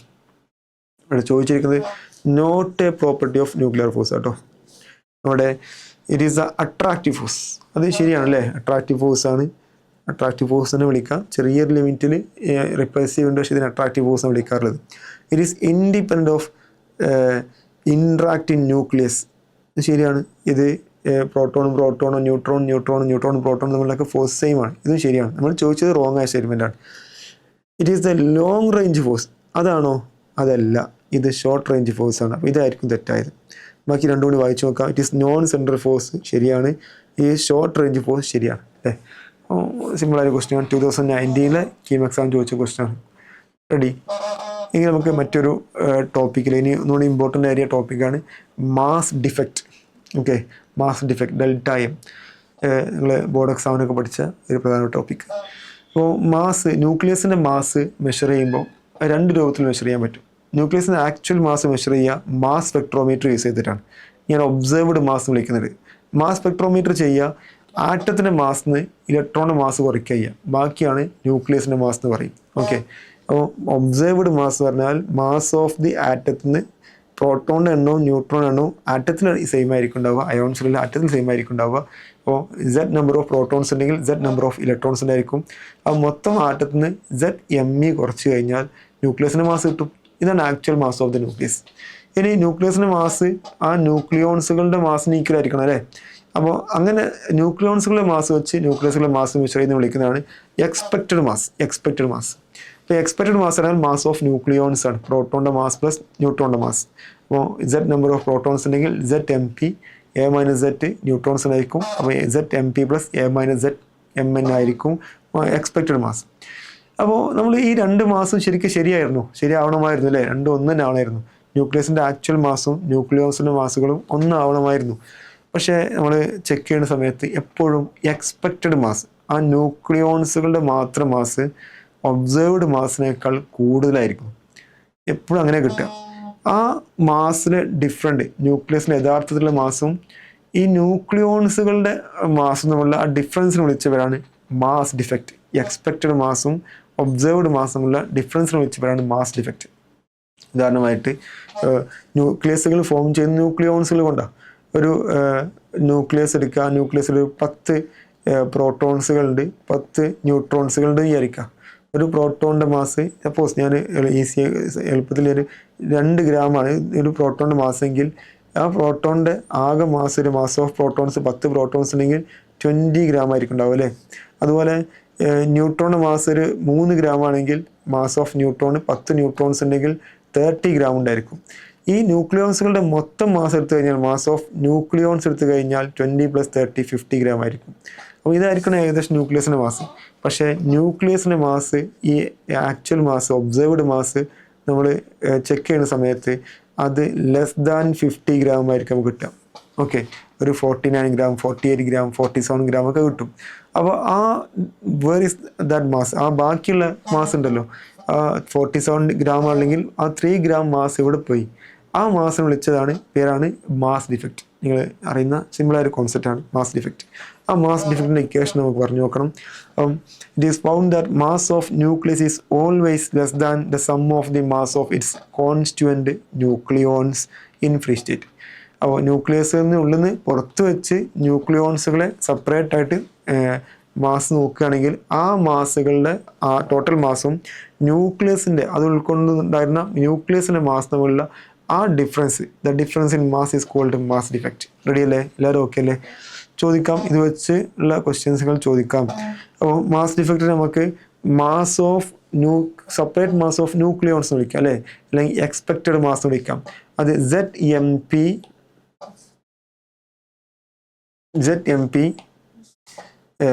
Plus A-ZMn അല്ലേ, ഇങ്ങനെ എഴുതാം. ഓക്കെ, ZMp പ്ലസ് A-ZMn എന്ന് പറഞ്ഞാൽ മാസ് ഓഫ് ന്യൂക്ലിയോൺസ് ആയി അല്ലെ. Z നമ്പർ ഓഫ് പ്രോട്ടോൺസ് ഉണ്ട്, ഒരു പ്രോട്ടോണിൻ്റെ മാസ് MP ആണ് ZMp. A-ZN ന്യൂട്രോൺസുകളുണ്ട്, ഒരു ന്യൂട്രോണിൻ്റെ മാസ് Mn ആണ്. A-Zൻ്റെ Mn ഉണ്ടായിരിക്കും. ഇതാണ് total number of nucleons, total mass of nucleons. Okay, അതിൽ നിന്ന് ഒബ്സർവ്ഡ് മാസ് കുറയ്ക്കുക, ഇതാണ് എക്സ്പെക്റ്റഡ് മാസ്, ഇതാണ് മാസ് ഓഫ് എക്സ്പെക്റ്റഡ് മാസ് അല്ലേ. ഇതിൽ നിന്ന് ഈ ഒബ്സർവ്ഡ് മാസ് കുറച്ചാൽ കിട്ടുന്ന സാധനമാണ് മാസ് ഡിഫക്റ്റ്. ഓക്കെ, അപ്പോൾ ഒരു പക്ഷേ ഇങ്ങനെ ഈ ഇക്വേഷൻ ഉപയോഗിച്ചിട്ട് ആയിരിക്കും അധികം ക്വസ്റ്റ്യൻ വരിക. നിങ്ങൾ നോട്ട് ചെയ്ത് വെക്കുക. ഈ മാസ് ഓഫ് ദി ആറ്റത്തിന് നമുക്ക് മാസ് ഓഫ് ദി ന്യൂക്ലിയസിന് നമുക്ക് mass of atom minus set M in എഴുതാൻ പറ്റും. ഇതാണ് observed mass, spectrometer measure mass അല്ലേ. ഇതിനൊന്നും സിംപ്ലിഫൈ ചെയ്യുകയാണെങ്കിൽ ഈ മൈനസും ഈ മൈനസ് പ്ലസ് ആവും അല്ലേ. അങ്ങനെ പ്ലസ് സെറ്റ് എം ഇ നമുക്ക് ഇവിടെ കൊണ്ടുവരാം. സെറ്റ് എം പിയുടെ കൂടെ set M P plus set M E. ഇതിന് എനിക്ക് പ്രോട്ടോൺസും ഇലക്ട്രോൺസും കൂടി കഴിഞ്ഞാൽ ഒരു ഹൈഡ്രജൻ ആറ്റമായി മാറി. അപ്പോൾ ഹൈഡ്രജൻ ആറ്റം അല്ലേ, അത് set into mass of hydrogen atom എന്ന് വിളിക്കാൻ പറ്റും. പ്ലസ് ഇതുപോലെ A minus set M N minus mass of atom. ഒരു പക്ഷേ ഇങ്ങനെ ഈ മാസ് ഓഫ് ദ ന്യൂക്ലിയസ് തരുന്നതിന് പകരം ഈ മാസ് ഓഫ് ദി ആറ്റം തരുന്നതുകൊണ്ട് ഒരു പക്ഷേ ക്വസ്റ്റ്യൻ ചോദിക്കാം. ആ സമയത്ത് ഈ ഹൈഡ്രജൻ ആറ്റത്തിൻ്റെ മാസ് ക്വസ്റ്റ്യനിലായിരിക്കും. അത് യൂസ് ചെയ്യുക, എ മൈനസ് സെറ്റ് യൂസ് ചെയ്യുക, മാസ് ഓഫ് ന്യൂട്രോൺ നോക്കുക, ഈ ക്യാൻ സബ്സ്റ്റിറ്റ്യൂട്ട് ചെയ്താൽ നമുക്ക് എന്ത് ചെയ്യാൻ പറ്റും, മാസ് ഡിഫക്റ്റ് കാണാൻ പറ്റും അല്ലേ. അതാണ് നമ്മൾ എഴുതിയിരിക്കുന്നത്. Set number of mass of the set into mass of the hydrogen atom, then A minus set into M N minus mass of the that atom. Okay, അങ്ങനെ ചോദ്യങ്ങൾ വന്നാൽ ഈ ഒരു ഇക്വേഷൻ യൂസ് ചെയ്യണം. അപ്പോൾ 2 ഇക്വേഷൻസുകൾ ഞാൻ പറഞ്ഞു മാസ് ഡിഫക്റ്റ് കാണുന്നതിന്. അധികം ഈ ഇക്വേഷനായിരിക്കും വരിക, പക്ഷേ ഇതും വരാവുന്നതാണ്, ചോദ്യങ്ങൾ വന്നിട്ടുണ്ട്. ഓക്കെ, അതാണ് മാസ് ഡിഫക്റ്റ്. ഇനി മാസ് ഡിഫക്റ്റിൻ്റെ ക്വസ്റ്റ്യൻ ചെയ്യുന്നതിന് മുമ്പ് നമുക്ക് ബൈൻഡിങ് എനർജിയിലേക്ക് പോകണം. ഈ മാസ് ഡിഫക്റ്റിലെ ഈ ന്യൂക്ലിയോൺസുകൾ കൂടിച്ചേർന്ന് ന്യൂക്ലിയസ് ആയപ്പം കുറച്ച് മാസ് നഷ്ടപ്പെട്ടു പോയി. ആ നഷ്ടപ്പെട്ടു പോയ മാസാണ് മാസ് ഡിഫക്റ്റ്. ആ മാസ് എവിടേക്കാണ് പോയത്? അതാണ് നമ്മൾ ഐൻസ്റ്റീൻ പറഞ്ഞത്, മാസ് എന്ന് പറഞ്ഞാൽ ഒരു ടൈപ്പ് ഓഫ് എനർജി തന്നെയാണ് അല്ലേ. ആ മാസ് എനർജിയായി മാറി. ആ എനർജി വിളിച്ച പേരാണ് ബൈൻഡിങ് എനർജി. ഓക്കെ, അപ്പോൾ it is energy equivalent to mass defect. അങ്ങനെ സിമ്പിളായിട്ട് പറയാൻ പറ്റും. ആ മാസ് നഷ്ടപ്പെട്ട മാസ് എനർജിയായി നിൽക്കുകയാണ്. ആ എനർജി യൂസ് ചെയ്തിട്ടാണ് ആ ന്യൂക്ലിയോൺസിൽ പരസ്പരം ആ ചെറിയ ന്യൂക്ലിയസിൽ നിൽക്കുന്നത്. ഓക്കെ, അപ്പോൾ ഇതിന് പല രൂപത്തിൽ ബൈൻഡിങ് എനർജി എക്സ്പ്ലെയിൻ ചെയ്യാറുണ്ട്. ബൈൻഡിങ് എനർജി നിങ്ങൾ ഗ്രാവിറ്റേഷനിൽ പഠിച്ചിരുന്നു. ഒരു എർത്തിൻ്റെ സർഫസിൽ നിന്ന് ഒരു പാർട്ടിക്കിൾസിനെ ഇൻഫിനിറ്റി കൊണ്ടുപോകാൻ ആവശ്യമായ എനർജിയെ ബൈൻഡിങ് എനർജി വിളിച്ചിട്ടുണ്ടായിരുന്നു. ആറ്റത്തിൽ ഇലക്ട്രോൺസിനെ അതിൻ്റെ ഗ്രൗണ്ട് സ്റ്റേറ്റിൽ നിന്ന് ഇൻഫിനിറ്റി കൊണ്ടുപോകാൻ ആവശ്യമായ എനർജിയെ ബൈൻഡിങ് എനർജി വിളിച്ചിരുന്നു. അതുപോലെ തന്നെ ഒരു ന്യൂക്ലിയസിലെ ന്യൂക്ലിയോൺസിനെ ന്യൂക്ലിയസിനെ സെപ്പറേറ്റ് ചെയ്ത് ഒരുപാട് അകലേക്ക് കൊണ്ടുപോകാൻ എത്ര എനർജി ആവശ്യമുണ്ടോ ആ എനർജി വിളിച്ച് വരും ബൈൻഡിങ് എനർജി എന്ന് തന്നെയാണ്. അപ്പോൾ ഒന്ന് പറയുന്നത് ബൈൻഡിങ് എനർജി എന്നാൽ മാസ് ഡിഫക്റ്റിന് ഈക്വലൻ്റ് ആയ എനർജിയാണ്. ഡെൽറ്റ എം ഇൻറ്റു c² ആണ്. എം കിലോഗ്രാമിൽ പറയുമ്പോൾ ഡെൽറ്റ എം c² യൂസ് ചെയ്യുക. എമ്മിന് AMU അറ്റോമിക് മാസ് യൂണിറ്റിൽ പറയുമ്പോൾ ഡെൽറ്റ എം 931.5 മെഗാ വോൾട്ട് എന്ന ഇക്വേഷൻ യൂസ് ചെയ്യുക. എന്നിട്ട് ബൈൻഡിങ് എനർജി ഈസി ആയിട്ട് കണ്ടുപിടിക്കാൻ പറ്റും. ഓക്കെ, ഈ ബൈൻഡിങ് എനർജിയുടെ മറ്റൊരു മീനിങ്, ഒരു ന്യൂക്ലിയസ് ഉണ്ട്, ന്യൂക്ലിയസിൽ ധാരാളം ന്യൂക്ലിയോൺസുകളുണ്ട്. അവർക്ക് ഈ ബൈൻഡിങ് എനർജി കൊടുത്തു കഴിഞ്ഞാൽ ഈ മുഴുവൻ ന്യൂക്ലിയോൺസുകളെയും നമുക്ക് സെപ്പറേറ്റ് ചെയ്യാൻ പറ്റും. ഒരാളല്ല, മുഴുവൻ ന്യൂക്ലിയോൺസിനെയും ആ ന്യൂക്ലിയസിനെ സെപ്പറേറ്റ് ചെയ്ത് ഒരുപാട് അകലേക്ക് കൊണ്ടുപോകാൻ പറ്റും. ആ കൊണ്ടുപോകാൻ ആവശ്യമായ ഈ എനർജി വിളിച്ച പേരാണ് ബൈൻഡിങ് എനർജി. ഓക്കെ, അല്ലെങ്കിൽ ഈ ഒരുപാട് സെപ്പറേറ്റ് ആയി നിൽക്കുന്ന ന്യൂക്ലിയോൺസിന് ഈ ബൈൻഡിങ് എനർജി കൊടുത്തു കഴിഞ്ഞാൽ അവർ നമുക്ക് ന്യൂക്ലിയസായി മാറുകയും ചെയ്യുമെന്ന് പറയാൻ പറ്റും.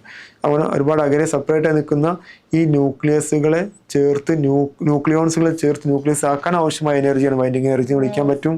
ഈ ന്യൂക്ലിയോൺസിനെ ഇൻഫൈനൈറ്റ് അകലേക്ക് കംപ്ലീറ്റ് സെപ്പറേറ്റ് ചെയ്യാൻ ആവശ്യമായി കൊടുക്കേണ്ട എനർജി ബൈൻഡിങ് എനർജി വിളിക്കാൻ പറ്റും. അതുപോലെ മാസ് ഡിഫക്റ്റിന് കറസ്പോണ്ടിങ് ആയ എനർജിയെ ബൈൻഡിങ് എനർജി വിളിക്കാൻ പറ്റും. ഓക്കെ, ഇതാണ് ബൈൻഡിങ് എനർജിയുടെ മീനിങ്. നിങ്ങൾക്ക് മനസ്സിലായിട്ടുണ്ടാവും എന്ന് വിചാരിക്കുകയാണ്.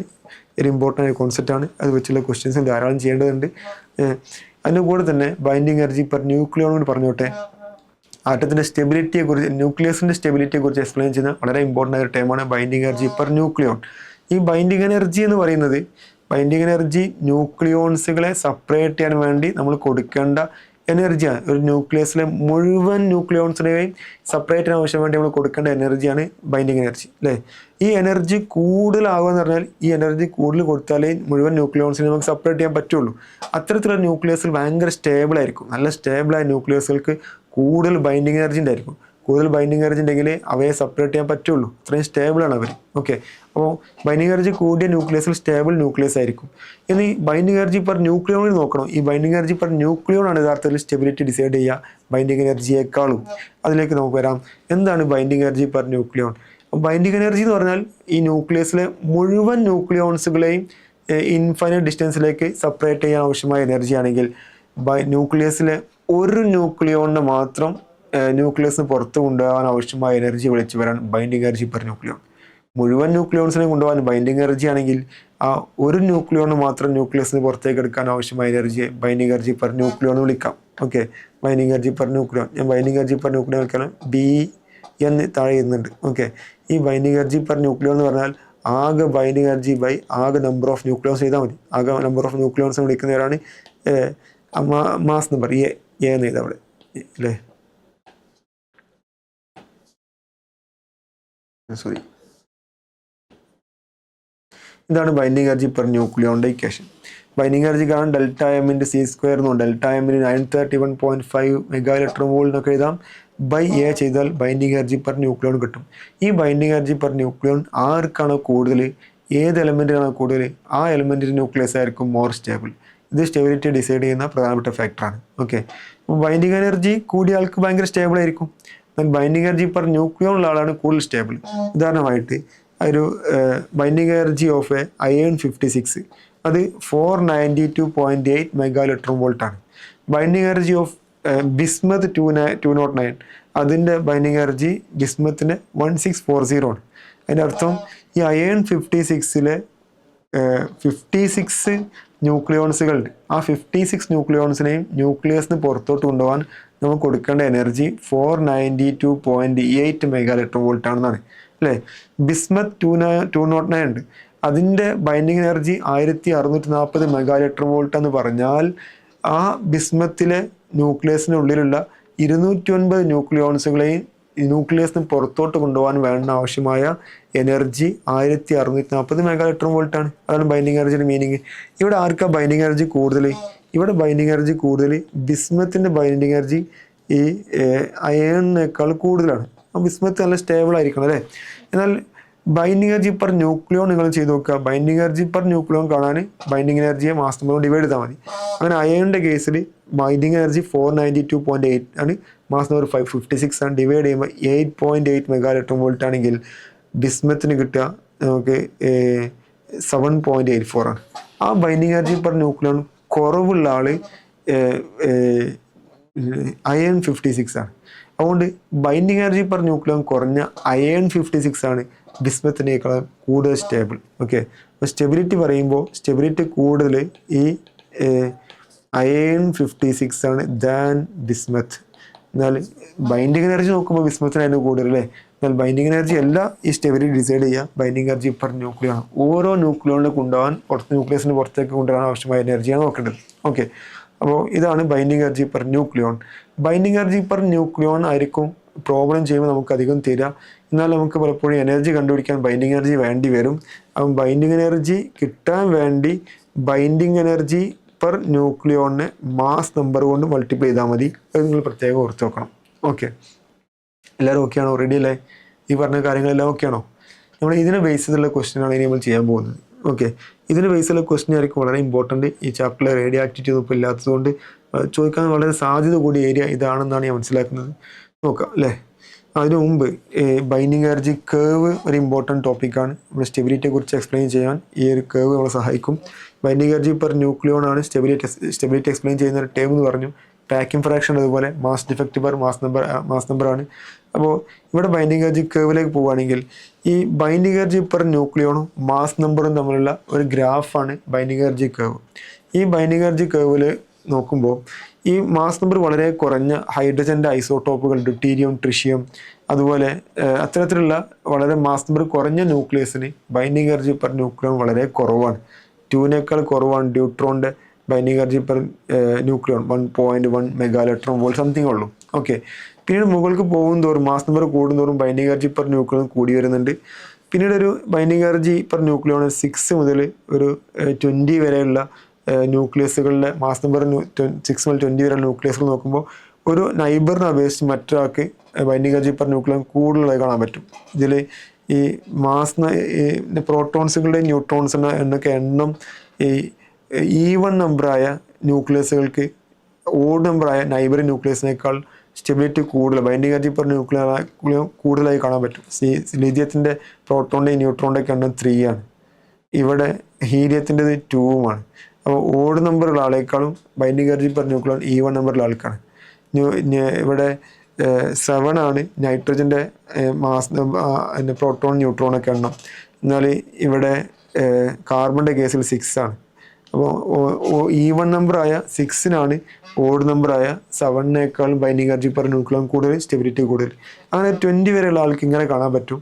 20 കഴിഞ്ഞ് പിന്നീട് ബൈൻഡിങ് എനർജി ഇങ്ങനെ കൂടി ബൈൻഡിങ് എനർജി പെർ ന്യൂക്ലിയോൺ ഏറ്റവും കൂടുതലുള്ള ആൾ നമ്മൾ അയൺ 56 ആണ്. 8.8 മെഗാ ഇലക്ട്രോൺ വോൾട്ട് എനർജിൻ്റെ ആയിരിക്കും. അത് കഴിഞ്ഞാൽ ഒരു 130 വരെ മാസ് നമ്പറുള്ള എലമെൻസുകളുടെ ന്യൂക്ലിയസിന് ഏകദേശം ഈ 8 സംതിങ് തന്നെ ബൈൻഡിങ് എനർജി പെർ ന്യൂക്ലിയോൺ കാണാൻ പറ്റും. ഇതുവരെ ഏകദേശം 150 മുകളിൽ വരെ 8.8 മുകളിൽ ബൈൻഡിങ് എനർജി പെർ ന്യൂക്ലിയോൺ കാണാൻ പറ്റും. അത് കഴിഞ്ഞാൽ പിന്നെ 8-നേക്കാൾ കുറവാണ് ബൈൻഡിങ് എനർജി പെർ ന്യൂക്ലിയോൺ കുറയുന്നത് കാണാൻ പറ്റും. ബൈൻഡിങ് എനർജി പെർ ന്യൂക്ലിയോൺ ഏറ്റവും കുറവുള്ളത് ഡ്യൂട്രോൺ ആണ്, ഏറ്റവും കൂടുതലുള്ളത് അയണിനാണ്. അത് കഴിഞ്ഞാൽ പിന്നീട് ഇങ്ങനെ കുറഞ്ഞ് പോകുന്നത് കാണാൻ പറ്റും. ഇവിടുന്ന് വളരെ ലൈറ്റായ ന്യൂക്ലിയസുകൾക്കും വളരെ ഹെവി ആയ ന്യൂക്ലിയസുകൾക്കും ബൈൻഡിങ് എനർജി പെർ ന്യൂക്ലിയോൺ കുറവാണെന്ന് മനസ്സിലാക്കാൻ പറ്റും. ഓക്കെ, ഈ ബൈൻഡിങ് എനർജി പെർ ന്യൂക്ലിയോടെ കുറച്ച് ഇപ്പോൾ ഞാൻ പറഞ്ഞ കാര്യങ്ങൾ ഒരു കൺക്ലൂഷൻസുകൾ അല്ലെങ്കിൽ മെയിൻ ഫീച്ചേഴ്സുകളാണ് ഇവിടെ അടുത്ത് എഴുതിയിരിക്കുന്നത്. നിങ്ങൾ പോസ് ചെയ്ത് നിങ്ങൾ വായിച്ചു നോക്കുക. പഠിച്ച കാര്യങ്ങളാണ്. എന്തെങ്കിലും സ്റ്റേറ്റ്മെൻറ്റിലേക്ക് ക്വസ്റ്റ്യൻസ് ഒക്കെ വരികയാണെങ്കിൽ നിങ്ങൾ അറിഞ്ഞിരിക്കണം. ഒന്നാമത് minimum value of binding energy per nucleon is in the case of deuteron 1.11 mega electron വോൾട്ടാണ്. വാല്യൂ ഓർത്ത് വെക്കുക കേട്ടോ.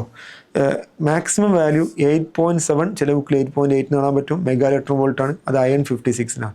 ഓക്കെ, അതാണ് ഏറ്റവും സ്റ്റേബിൾ. ഏറ്റവും ബൈൻഡിങ് എനർജി പെർ ന്യൂക്ലിയോൺ ഏറ്റവും കുറവുള്ള ആൾക്ക് സ്റ്റെബിലിറ്റി വളരെ കുറവായിരിക്കും. ഡ്യൂട്രോൺ വളരെ സ്റ്റെബിലിറ്റി കുറവാണ്. ഏറ്റവും മോർ സ്റ്റേബിളായ എലമെൻറ്റ് ന്യൂക്ലിയസ് അയണിൻ്റെ ന്യൂക്ലിയസ് ആണ്. ഓക്കെ, ഇനി binding energy is high in the range of 28 to 138. Mass number 28-നെയും 130-ൻ്റെ ഇടയിലുള്ള ന്യൂക്ലിയസുകളൊക്കെ ബൈൻഡിങ് എനർജി പെർ ന്യൂക്ലിയോൺ വളരെ കൂടുതലാണ്. അവർ മോർ സ്റ്റേബിൾ ആണ്. The binding energy of these nucleus very close to 8.7 mega electron volt. ഇപ്പോൾ 28 മുതൽ 138 വരെയുള്ള എലമെൻസിനൊക്കെ ഏകദേശം 8.7 അടുത്ത് തന്നെ വാല്യൂ ഉണ്ട്. അവരൊക്കെ നല്ല സ്റ്റേബിളായ ന്യൂക്ലിയസുകളാണ്. ഇനി further increase in the mass number binding energy per nucleon decreases and consequently the heavy nucleus like uranium it is 7.6. യുറേനിയത്തിൻ്റെ ബൈൻഡിങ് എനർജി പെർ ന്യൂക്ലിയോൺ ഓർത്ത് വെക്കുന്നത് നല്ലതാണ്. 7.6 ആണ്. അയണിൻ്റെ എന്തായാലും പഠിക്കണം. 8.8 അല്ലെങ്കിൽ 8.7 നിങ്ങൾ പഠിച്ചു വെക്കുക. Okay, average binding energy is low for both light and heavy nuclear. അത് പിക്ചറിൽ നോക്കിയാൽ കാണാൻ പറ്റും. ഇവിടെ ഇയാൾക്ക് കുറവാണ്. ഈ അയൺ 56 അപേക്ഷിച്ച് ഇവർക്ക് 7 സംതിങ് ഉള്ളൂ. രണ്ടാൾക്കും ബൈൻഡിങ് എനർജി പെർ ന്യൂക്ലിയോൺ കുറവാണ്. അതുകൊണ്ട് തന്നെ ഈ ഇതിനൊക്കെ നമ്മൾ പറഞ്ഞു ഒരു 20 വരെയുള്ള മാസ് നമ്പറുള്ള ആളുകൾക്ക് ഈ ബൈൻഡിങ് എനർജി പെർ ന്യൂക്ലിയോൺ കൂടിയും കുറഞ്ഞും കളിക്കുന്നുണ്ട്. ഓഡ് നമ്പറുള്ള ആൾക്ക് ഈവൻ നമ്പറുള്ള ആളുകൾ ബൈൻഡിങ് എനർജി പെർ ന്യൂക്ലിയോൺ കുറവാണ്, സ്റ്റെബിലിറ്റി കുറവാണ്. അതൊക്കെ നമ്മൾ എക്സ്പ്ലെയിൻ ചെയ്തു. ഇനി മാസ് നമ്പർ 220-യേക്കാൾ കൂടിയ ആൾക്ക് ബൈൻഡിങ് എനർജി പെർ ന്യൂക്ലിയോൺ കുറവാണ്. അവരെന്ത് ചെയ്യും? സ്റ്റെബിലിറ്റി കുറവാണ്. അവർ സ്റ്റേബിൾ ആവാൻ വേണ്ടി ഏതെങ്കിലും ഒരു എനർജറ്റിക് പാർട്ടിക്കിൾ ഒന്ന് ഇടിച്ചു കഴിഞ്ഞാൽ അത് എന്ത് ചെയ്യും? സ്പ്ലിറ്റായിപ്പോയി ചെറിയ ഏകദേശം ഒരേ മാസത്തിലുള്ള മറ്റു പാർട്ടിക്കിൾസായി മാറുകയും ചെയ്യും. അത് സ്റ്റേബിളായിരിക്കും. ഈ മാറുന്ന ഫിനോമിനെ ഫിഷൻ എന്ന് വിളിക്കാറുണ്ട്, ന്യൂക്ലിയർ ഫിഷൻ എന്ന് വിളിക്കാറുണ്ട്. അതിൻ്റെ എക്സ്പ്ലനേഷൻ വരുന്നുണ്ട്. അതുപോലെ വളരെ ലൈറ്റർ ന്യൂക്ലിയം അൺസ്റ്റേബിളാണ്. അവരുടെ ബൈൻഡിങ് എനർജി പെർ ന്യൂക്ലിയം വളരെ കുറവാണ്. അവർ സ്റ്റെബിലിറ്റി കിട്ടാൻ വേണ്ടി അവരുടെ അനുയോജ്യമായ സാഹചര്യം എത്തിക്കഴിഞ്ഞാൽ അവർക്ക് ഫ്യൂസ് ചെയ്ത് ചേർന്ന് ഹെവി ന്യൂക്ലിയസായി സ്റ്റേബിൾ ആകാൻ പറ്റും. അങ്ങനെ ഫ്യൂസ് ചെയ്യണമെങ്കിൽ ഈ പോസിറ്റീവ് ചാർജുള്ള ന്യൂക്ലിയസിൽ ഫ്യൂസ് ചെയ്യണമെങ്കിൽ വലിയൊരു ഫോഴ്സ്, വലിയൊരു എനർജി കൊടുത്താൽ അതിന് അനുയോജ്യമായ സാഹചര്യമായി കഴിഞ്ഞാൽ ഈ ഇലക്ട്രോൺസുകൾ ഈ ന്യൂക്ലിയസുകൾ ഫ്യൂസ് ചെയ്ത് സ്റ്റേബിളായ ഹെവി ന്യൂക്ലിയസായി മാറും. അതിന് വിളിക്കുന്നവരാണ് ന്യൂക്ലിയർ ഫ്യൂഷൻ. ഓക്കെ, ഫിഷനും ഫ്യൂഷനും ഡീറ്റെയിൽ പഠിക്കാനാണ് ഈ ചാപ്റ്റർ മെയിൻ ആയിട്ടുള്ളത്. ഓക്കെ, ഡീറ്റെയിൽ അല്ല, എൻ്റെ ക്വസ്റ്റ്യൻസിലായിരിക്കും കൂടുതൽ ചോദിക്കാൻ സാധ്യത തോന്നുന്നുണ്ട്. ഇത്രയും കാര്യങ്ങളെല്ലാവരും ഓക്കെ ആണോ? റെഡി അല്ലേ? റെഡി ആയിരിക്കും അല്ലേ? അപ്പോൾ ഈ ഒരു ഭാഗത്തു നിന്നുള്ള കുറച്ച് ക്വസ്റ്റ്യൻസുകളാണ് പഠിക്കാൻ പോകുന്നത്. ഓക്കെ, ഈ ഒരു ഏരിയ ബൈൻഡിങ് എനർജി പെർ ന്യൂക്ലിയോണും ബൈൻഡിങ് എനർജിയൊക്കെ വെച്ചുള്ള ഭാഗത്തു നിന്നായിരിക്കും കൂടുതൽ ക്വസ്റ്റ്യൻ ചോദിക്കാൻ സാധ്യതയാണ് ഞാൻ മനസ്സിലാക്കുന്നത്. അപ്പോൾ ഇവിടെ ക്വസ്റ്റ്യനുകൾ നോക്കുക, കാണുന്നുണ്ട് വിചാരിക്കും അല്ലേ? Yes. Mass of a lithium 7 nucleus is 0.042 AMU. Okay, ലിഥിയത്തിൻ്റെ മാസ് നമ്പർ കിട്ടി, എ കിട്ടി. ലിഥിയം 7 ആണ്. And that is less than the sum of the mass of the all its nucleons. ഇവിടെ മാസ് നമ്പർ അല്ല, ഇവിടെ പറഞ്ഞു മാസ് ഓഫ് ദ ലിഥിയം. ഇത് mass number അല്ല കേട്ടോ, സോറി, ഇത് വായിച്ചാൽ മാറിപ്പോയി. mass of the lithium 7 nucleus is 0.042 u less than the sum of the mass of the is nucleons. അതിനെ വിളിക്കുന്ന പേരെന്താ? ന്യൂക്ലിയോൺസുകളുടെ മാസുകളുടെ സമ്മിനേക്കാളും ന്യൂക്ലിയസിന് 0.042 AMU കുറവാന്ന് പറഞ്ഞാൽ ഇതിനെ വിളിച്ച പേരായിരുന്നു എന്ത്? മാസ് ഡിഫക്റ്റ് അല്ലേ? ഇതായിരുന്നു മാസ് ഡിഫക്റ്റ് ഡെൽറ്റ എം. നമ്മൾ കാണേണ്ടത് binding energy per nucleon. Binding energy per ന്യൂക്ലിയോണാണ് കാണാൻ പറഞ്ഞിരിക്കുന്നത് ആരുടെ? ലിഥിയം 7 ന്യൂക്ലിയസിൻ്റെ. അപ്പോൾ ബൈൻഡിങ് എനർജി പെർ ന്യൂക്ലിയോ എങ്ങനെ കാണാൻ പറ്റും? ആദ്യം ബൈൻഡിങ് എനർജി കാണണം അല്ലേ? ബൈൻഡിങ് എനർജി കണ്ടാൽ അതിനെ മാസ് നമ്പറും ഡിവൈഡ് ചെയ്യുമ്പോൾ ബൈൻഡിങ് എനർജി പെർ ന്യൂക്ലിയോ കിട്ടും. അപ്പോൾ ബൈൻഡിങ് എനർജി എങ്ങനെ കാണാൻ പറ്റും? ബൈൻഡിങ് എനർജി കാണാൻ ഈസിയാണ്. ബൈൻഡിങ് എനർജി കാണാൻ ഡെൽറ്റ എമ്മിനെ C² കൊണ്ട് മൾട്ടിപ്ലൈ ചെയ്യാം, അല്ലെങ്കിൽ 931 കൊണ്ട് മൾട്ടിപ്ലൈ ചെയ്യാം. ഡെൽറ്റ എം AMയിൽ അതുകൊണ്ട് നമുക്ക് 931.5 കൊണ്ട് മൾട്ടിപ്ലൈ ചെയ്യാം. അപ്പോൾ മെഗാ ഇലക്ട്രോൺ വോൾട്ട് ആൻസർ കിട്ടും. അത് എത്ര ആയിരിക്കും കിട്ടുക? ഇവിടെ 931 എടുക്കേണ്ട തൽക്കാലം 42 മൾട്ടിപ്ലൈ ചെയ്താൽ 2 6 18 4 12 37 അല്ലേ? 2 10 11 8 9 ഏകദേശം എത്രയാണ് എടുത്തത്? 0.042 അപ്പം 39.102 u എന്നായിരിക്കും മെഗാ ഇലക്ട്രോൺ വോൾട്ട് ആയിരിക്കും നമുക്ക് ബൈൻഡിങ് എനർജി കിട്ടുക. ഇതാണ് ബൈൻഡിങ് എനർജി. ബൈൻഡിങ് എനർജി കിട്ടിക്കഴിഞ്ഞാൽ മാസ് നമ്പറും ഡിവൈഡ് ചെയ്യുമ്പോൾ ബൈൻഡിങ് എനർജി പെർ ന്യൂക്ലിയോൺ കിട്ടും. ബൈൻഡിങ് എനർജി പെർ ന്യൂക്ലിയോൺ കാണാൻ binding energy by mass number ചെയ്താൽ മതി.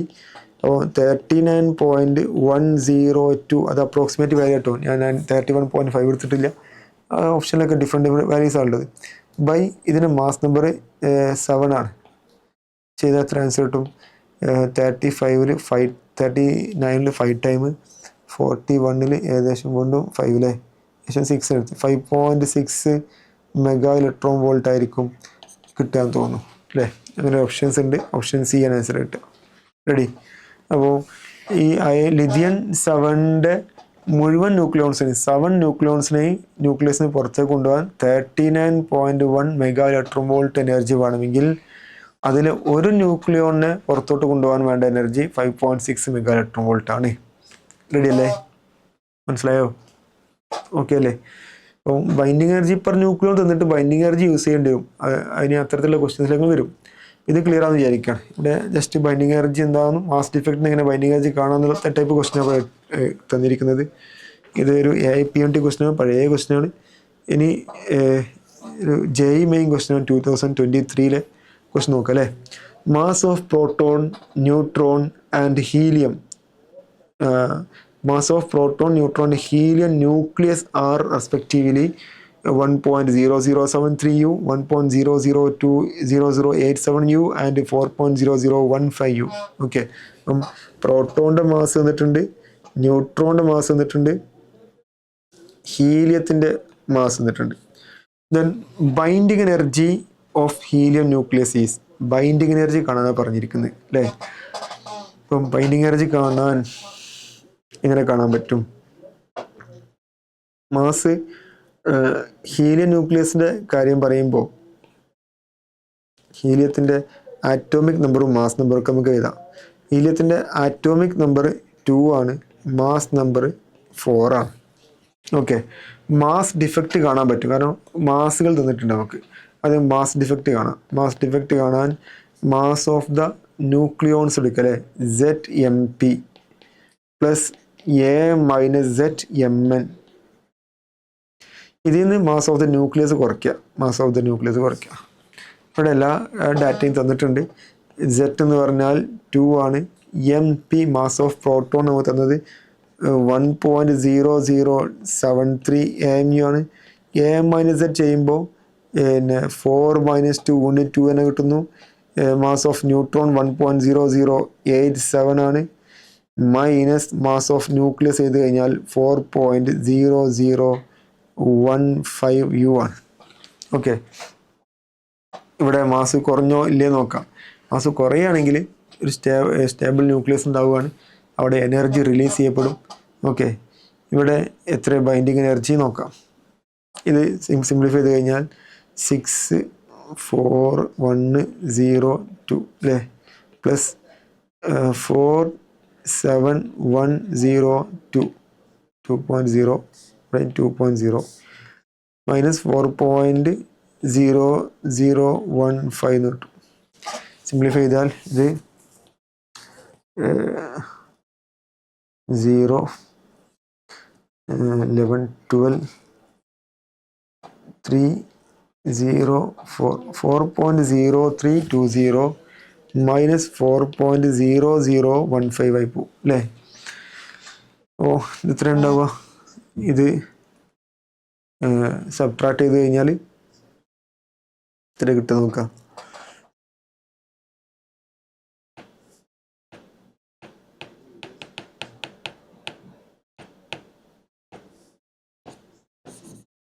ഓക്കെ, ഇത് 320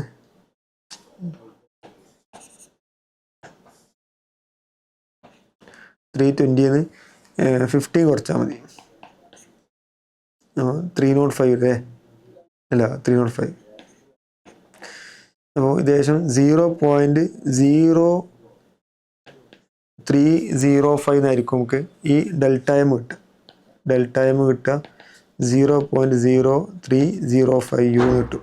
ഓക്കെ, ഈ ഡെൽറ്റ എം ആറ്റോമിക് ഈ AMUലുള്ളത്. ഇതിനെ നമുക്ക് ബൈൻഡിങ് എനർജി കാണാൻ എന്ത് ചെയ്താൽ മതി? 931 കൊണ്ട് മൾട്ടിപ്ലൈ ചെയ്താൽ മതി ബൈൻഡിങ് എനർജി കാണാം. ഇവിടെ binding energy equal to delta M into 931 ചെയ്താൽ. ഓപ്ഷൻസ് ഒക്കെ നോക്കുമ്പോൾ നല്ല ഡിഫറെൻ്റായ ഓപ്ഷൻസുകളുണ്ട്. 931 എന്ന് പറഞ്ഞാൽ ഇതിനെ 900 മൾട്ടിപ്ലൈ ചെയ്യുമ്പോൾ 9 കൊണ്ട് മൾട്ടിപ്ലൈ ചെയ്യുമ്പോൾ 3.05നെ 9 കൊണ്ട് മൾട്ടിപ്ലൈ ചെയ്യുമ്പോൾ ഏകദേശം 28ൻ്റെ അടുത്ത് വാല്യൂ കിട്ടും. 27ൻ്റെ മുകളിൽ കിട്ടും അല്ലേ? ഇനി 1000 കൊണ്ട് മൾട്ടിപ്ലൈ ചെയ്യുമ്പോഴോ 13 കിട്ടും. അപ്പോൾ ഇതിന് ആൻസർ 27ൻ്റെയും 30ൻ്റെയും ഇടയിലായിരിക്കും ആൻസർ കിട്ടും. അങ്ങനത്തെ ഓപ്ഷൻ നോക്കിയാൽ മതി. അങ്ങനത്തെ ഓപ്ഷൻ 28.4 ഇങ്ങനെ ആൻസർ കിട്ടും. പിന്നെ 931 വരുമ്പോൾ മൾട്ടിപ്ലൈ ചെയ്യണമെന്നില്ല. നിങ്ങൾ 900 മൾട്ടിപ്ലൈ ചെയ്യുമ്പോൾ എത്ര കിട്ടും നോക്കുക, 1000 മൾട്ടിപ്ലൈ എത്ര കിട്ടും നോക്കുക. അവക്കിടയിൽ നമ്പറായിരിക്കും ആൻസർ വരിക. അങ്ങനെ എളുപ്പത്തിൽ നോക്കാൻ പറ്റും. അത് ഏകദേശം 28.4 മെഗാ ഇലക്ട്രോൺ വോൾട്ട് ആയിരിക്കും കിട്ടുക. ഇങ്ങനെ നമുക്ക് ആൻസർ ചെയ്യാൻ പറ്റും. ഇതൊരു മെയിൻ ക്വസ്റ്റനാണ്. മനസ്സിലായെന്ന് വിചാരിക്കാൻ അല്ലേ? ഓക്കെ അല്ലേ? ഒരിക്കൽ കൂടി സംശയം ഒരിക്കൽ കൂടി ബാക്ക് അടിച്ച് ചെയ്ത് കണ്ടു നോക്കട്ടോ. ഇനി ന്യൂക്ലിയർ റിയാക്ഷനിലേക്ക് പോകാം.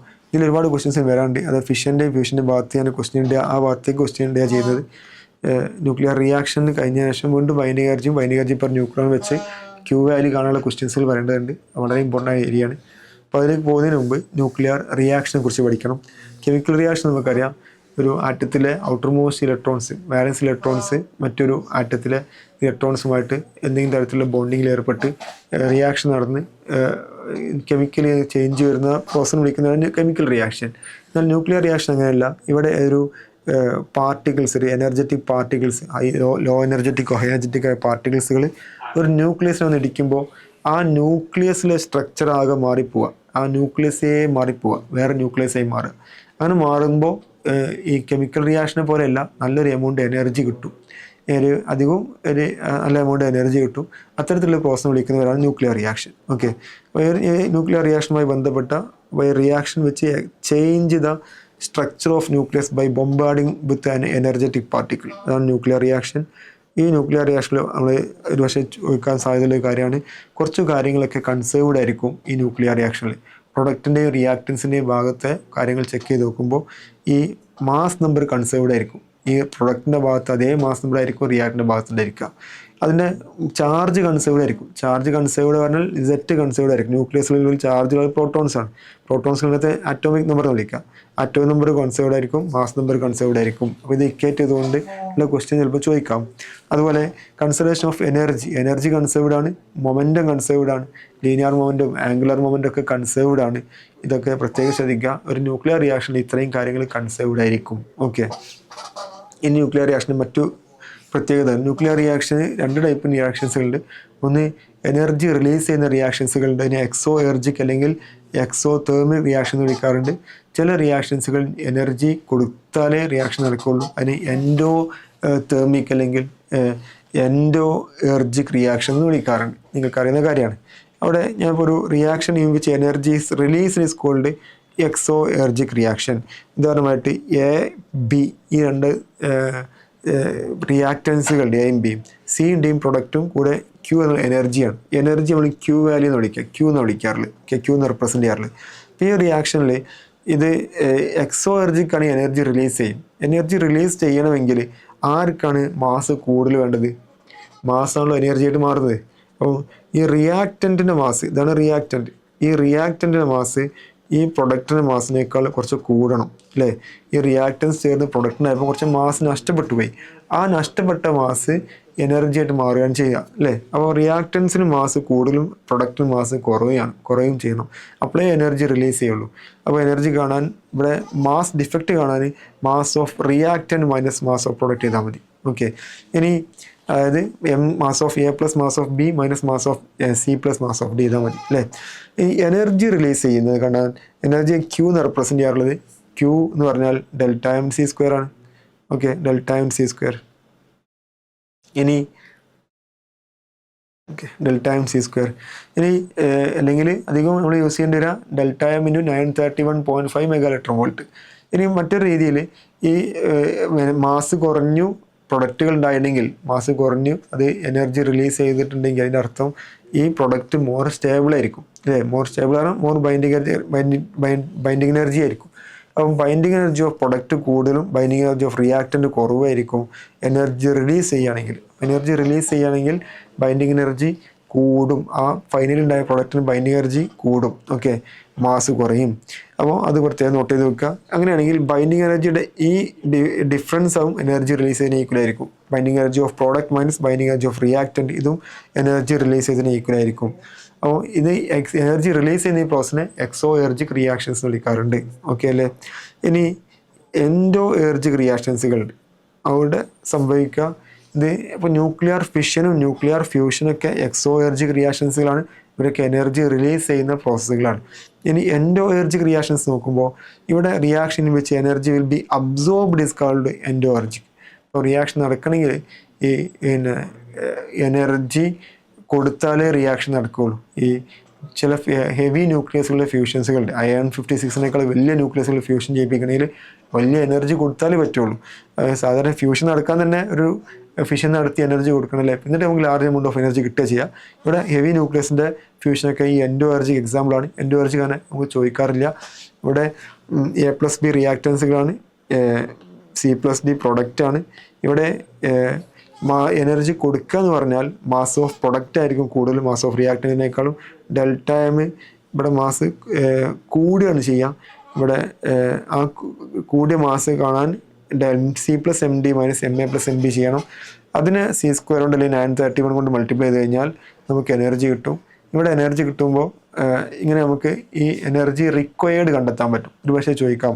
ഓക്കെ, ജനറലി ഈ ക്യൂ വാല്യൂ കാണാൻ mass of reactant minus mass of product into 931 ചെയ്താൽ മതി. അല്ലെങ്കിൽ binding energy of product final minus binding energy of initial reactant ചെയ്താൽ മതി. അല്ലെങ്കിൽ kinetic energy of product minus kinetic energy of reactance ചെയ്താൽ മതി. ഓക്കെ, ഇങ്ങനെയൊക്കെ ഒന്ന് ക്വസ്റ്റ്യൻസ് വരാം. ഇതൊക്കെ ക്യൂ വാല്യൂ കാണാൻ പറ്റും. ഈ ചെയ്യുന്ന സമയത്ത് ആൻസർ പോസിറ്റീവ് ആണെങ്കിൽ അത് എക്സോ എനർജിക്ക് ആയിരിക്കും ഉണ്ടാവുക. പോസിറ്റീവ് ആൻസർ ആണെങ്കിൽ അത് എക്സോ എനർജിക്ക് ആയിരിക്കും ഉണ്ടാവുക. നെഗറ്റീവ് ആൻസർ കിട്ടിയെങ്കിൽ എൻഡോ എനർജിക്ക് ആയിരിക്കും. ആ എനർജികൾ റിയാക്ഷൻ നടക്കാൻ വേണ്ടി കൊടുക്കണം. ഓക്കെ, ഇതാണ് ക്യൂ വാല്യൂൻ്റെ കാര്യം. ഈ ക്യൂ വാല്യൂ വളരെ വളരെ ഇമ്പോർട്ടൻ്റ് ആണ്. ഇതാണ് ഇനി അങ്ങോട്ട് ഡിസ്കഷൻ നമ്മൾ ചെയ്യാൻ പോകുന്നത്. അത് ഫിഷനിലും ഫ്യൂഷനിലായി സെപ്പറേറ്റ് ഹെഡിങ്ങിൽ ഞാൻ ക്വസ്റ്റ്യൻ ഇട്ടെന്ന് മാത്രം. അപ്പോൾ ഇത് വെച്ചുള്ള ക്വസ്റ്റ്യൻസിനാണ് ചോദിക്കാൻ വളരെ സാധ്യത ഞാൻ കാണുന്നത്. നിങ്ങൾ ശ്രദ്ധിക്കുക, ചെയ്യാൻ ശ്രമിക്കുക കേട്ടോ. അപ്പം ജനറലി ഇത്രയുള്ള ക്യൂ വാല്യൂ കാണാൻ ഈ ക്യൂ വാല്യൂ ഈ ഒരു ഇക്വേഷൻ കൊടുത്താൽ മതി. ഓക്കെ, ഇത് മൈനസ് കിട്ടുകയാണെങ്കിൽ എൻഡോ എനർജിക്കാണ്, പ്ലസ് ഇട്ട് എക്സോ എനർജിക്കാണ്, പ്ലസ് ചോദിക്കാൻ അധികം സാധ്യത. ഓക്കെ, ഇനി ന്യൂക്ലിയർ റിയാക്ഷനാണ് പറഞ്ഞുകൊണ്ടിരിക്കുന്നത്. ന്യൂക്ലിയർ റിയാക്ഷനിലെ 2 ടൈപ്പ് റിയാക്ഷൻ, ഒന്ന് ന്യൂക്ലിയർ ഫിഷനാണ്, മറ്റൊന്ന് ന്യൂക്ലിയർ ഫ്യൂഷനാണ്. ഫിഷൻ നേരത്തെ പറഞ്ഞു, നമ്മൾ ബൈൻഡിങ് എനർജി പെർ ന്യൂക്ലിയർ നോക്കുന്ന സമയത്ത് വളരെ ഹെവിയായ ന്യൂക്ലിയസുകൾക്ക് ബൈൻഡിങ് എനർജി പെർ ന്യൂക്ലിയർ കുറവാണ്. ബൈൻഡിങ് എനർജി പെർ ന്യൂക്ലിയർ കുറവാണെങ്കിൽ അവർ ലെസ് സ്റ്റേബിളാണ്, സ്റ്റെബിലിറ്റി കുറവാണ്. അപ്പോൾ സ്റ്റെബിലിറ്റി കിട്ടാൻ വേണ്ടി അവർ ഒന്നുകൂടി ബൈൻഡിങ് എനർജി പെർ ന്യൂക്ലിയർ കൂടിയ പാർട്ടിക്കിളായി മാറണം, ന്യൂക്ലിയസായി മാറണം.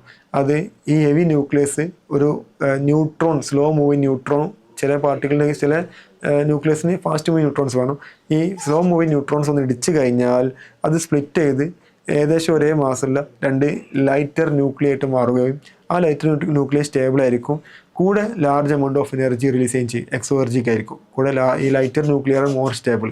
അപ്പോൾ അവർക്ക് ഈ റിയാക്ടറിനേക്കാൾ മാസ് കുറവായിരിക്കും. ആ കുറഞ്ഞ മാസ് എനർജി റിലീസ് ചെയ്യപ്പെടും. ഓക്കെ, ഇങ്ങനെ നടക്കുന്ന പ്രോസസ്സിനെ ന്യൂക്ലിയർ ഫിഷൻ എന്ന് വിളിക്കാറുണ്ട്. ഈ ന്യൂക്ലിയർ ഫിഷൻ ആദ്യമായി ഡിസ്കവർ ചെയ്ത ആൾ ഓട്ടോ ഹാൻ എന്ന് പറയുന്ന സയൻറ്റിസ്റ്റും സ്ട്രാസ്മാൻ എന്ന് പറയുന്ന സയൻറ്റിസ്റ്റ് കൂടിയാണ്. അത് എക്സ്പ്ലെയിൻ ചെയ്തത് നീൽസ് ബോറും ജെ.എ. വീലർ കൂടിയാണ്. അപ്പോൾ ഇതാണ് ഈ ന്യൂക്ലിയർ ഫിഷൻ്റെ കേസിൽ ഈ ന്യൂക്ലിയർ ഫിഷനൊക്കെ നടത്തി വേറെ ന്യൂക്ലിയസിലൊക്കെ ആളുകൾ സയൻറ്റിസ്റ്റിനെ കിട്ടി. വേറെ ന്യൂക്ലിയസിനെ കുറിച്ച് പഠിക്കാൻ താല്പര്യം കാണിക്കുന്ന സമയത്തായിരുന്നു ഇവരുടെ എനർജിയെ കുറിച്ച് പഠിച്ചു നോക്കിയത്. വലിയൊരു എനർജി അവർക്ക് ഇതിന് കിട്ടിയത്. ഒരു യുറാനിയം 235 ഒരു യുറാനിയം 235 ന്യൂക്ലിയസിന് അവർക്ക് 200 മെഗാ ഇലക്ട്രോൺ വോൾട്ട് എനർജി കിട്ടിയപ്പോൾ അത് ഇൻട്രസ്റ്റ് ആവുകയും അത് ഏതൊക്കെ രൂപത്തിൽ ഉപയോഗിക്കാമെന്ന് പഠിക്കുകയും അങ്ങനെ ആറ്റം ബോംബും ഈ ന്യൂക്ലിയർ റിയാക്ടറുകളൊക്കെ വർക്കിംഗ് പ്രിൻസിപ്പിൾ ഈ ന്യൂക്ലിയർ ഫിഷനാണ്. Okay, atom bomb, nuclear reactor നിങ്ങൾക്ക് അറിയുന്ന കാര്യമാണ്. അപ്പോൾ ഫിഷൻ്റെ ഒരു ബെസ്റ്റ് എക്സാമ്പിളാണ് യുറേനിയം 235 ഫിഷൻ. യുറേനിയം 235 ഒരു സ്ലോ മൂവിങ് ന്യൂട്രോൺ, വളരെ എനർജി കുറഞ്ഞ ന്യൂട്രോൺ. ഈ slow moving neutron energy 0.04 electron വോൾട്ടേ ഉള്ളൂ. തെർമൽ എനർജിയാണ്, ആ തെർമൽ ന്യൂട്രോൺ ആണ്.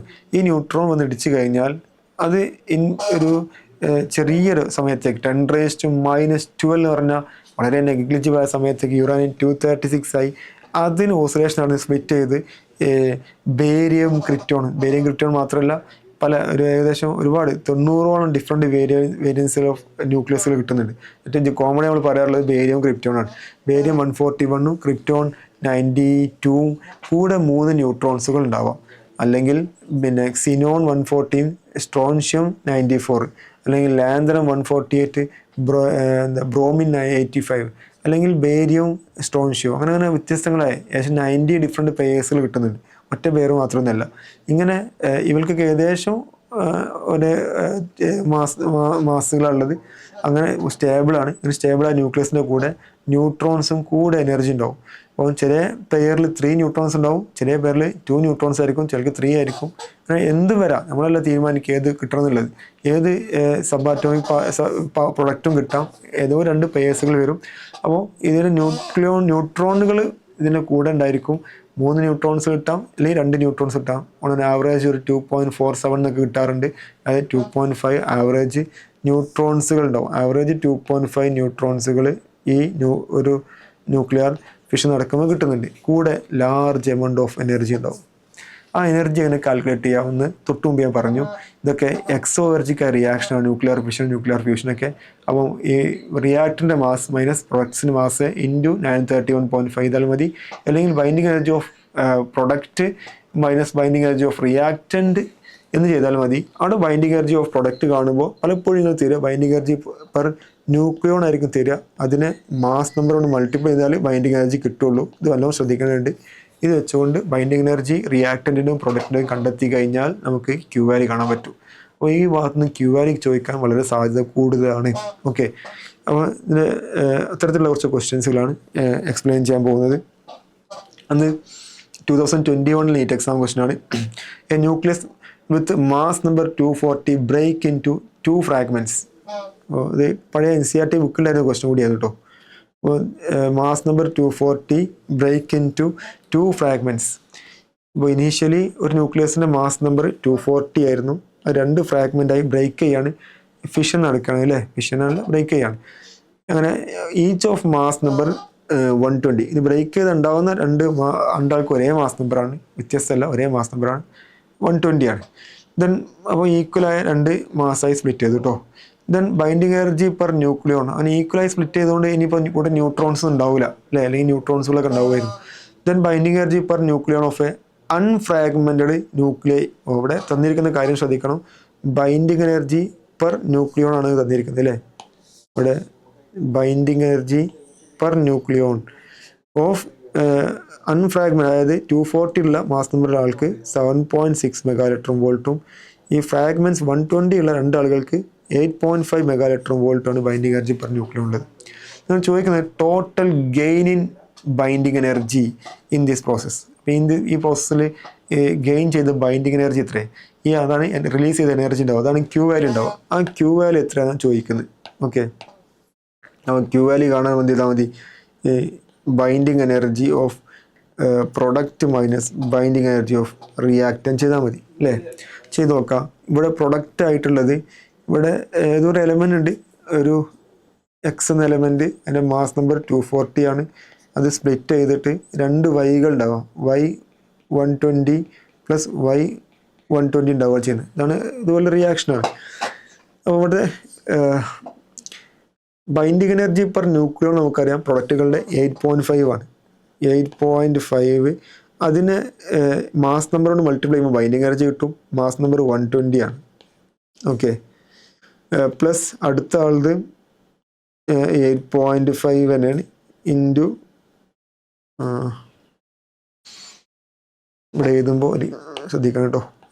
ഇവിടെ മാസ് നമ്പർ രണ്ടാൾക്കും സെയിം ആണ്, ബൈൻഡിങ് എനർജി പെർ ന്യൂക്ലിയർ രണ്ടാൾക്കും സെയിം ആണ്, 8.5 ആണ്. ആ 8.5 ഞാൻ തൽക്കാലം പുറത്തേക്ക് എടുക്കാം. പിന്നെ 120 പ്ലസ് 120 അല്ലേ, ഒന്ന് മൾട്ടിപ്ലിക്കേഷൻ എളുപ്പത്തിന് വേണ്ടി ഇങ്ങനെ ചെയ്താൽ കേട്ടോ. Minus binding energy of reactance നോക്കണം. റിയാക്റ്റൻസ് ഒറ്റ സാധനമുള്ളൂ, എക്സ് മാത്രമേ ഉള്ളൂ.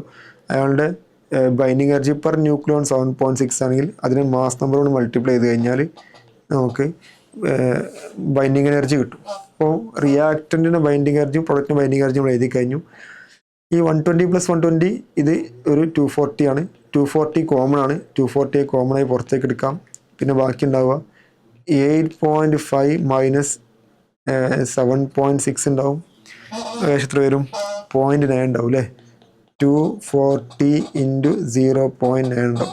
ദാറ്റ് മീൻസ് 24 ഇൻറ്റു 9 ഉണ്ടാവും. 24 9 to 4 36, 18 plus 3 21, 216 mega electron volt ആയിരിക്കും അവിടെ റിലീസ് ചെയ്യപ്പെടുന്ന എനർജി. അതായിരിക്കും ഇവിടുത്തെ ഗെയിൻ ഇൻ ബൈൻഡിങ് എനർജി. ഇവിടെ പ്രൊഡക്റ്റിന് റിയാക്റ്റൻറ്റിനേക്കാൾ ബൈൻഡിങ് എനർജി കൂടുതലാണ്, സ്റ്റേബിളാണ്. എത്ര കൂടുതൽ? ഈ വാല്യൂ ആയിരിക്കും കൂടുതലാവുക, 216 മെഗാ ഇലക്ട്രോൺ വോൾട്ട്. ഓക്കെ ആണോ? 2021 നല്ലൊരു ക്വസ്റ്റ്യനാണ്. അന്നൊക്കെ റേഡിയോ ആക്ടിവിറ്റിയും സിലബസുള്ള സമയമായിരുന്നു. അപ്പോൾ ആ സിലബസിൽ റേഡിയോ ആക്ടിവിറ്റിയും ഇല്ലാത്തതുകൊണ്ട് ഇനി വരുന്ന നീറ്റ് ആൻഡ് ജെഇ മെയിൻ ക്വസ്റ്റ്യനിലൊക്കെ ഇത്തരം ഏരിയയിൽ നിന്ന് ക്വസ്റ്റ്യൻസ് കൂടുതൽ പ്രതീക്ഷിക്കാവുന്നതാണ്. നിങ്ങൾക്ക് മനസ്സിലായും വിചാരിക്കുകയാണ്. ഇപ്പോഴത്തെ NCERT ഇല്ല, ഇതിന് തൊട്ടുമുമ്പുള്ള NCERT ക്വസ്റ്റ്യൻ കൂടിയായിരുന്നു ഇത്. ഓക്കെ എന്ന് വിചാരിക്കും അല്ലേ. ഇനി ഒരു കീം എക്സാമിൽ 2 പ്രാവശ്യം ചോദിച്ചു, വേറെ പല എക്സാമിൽ ചോദിച്ച ക്വസ്റ്റ്യനാണ്. ക്വസ്റ്റ്യൻ വായിച്ചു നോക്കാം.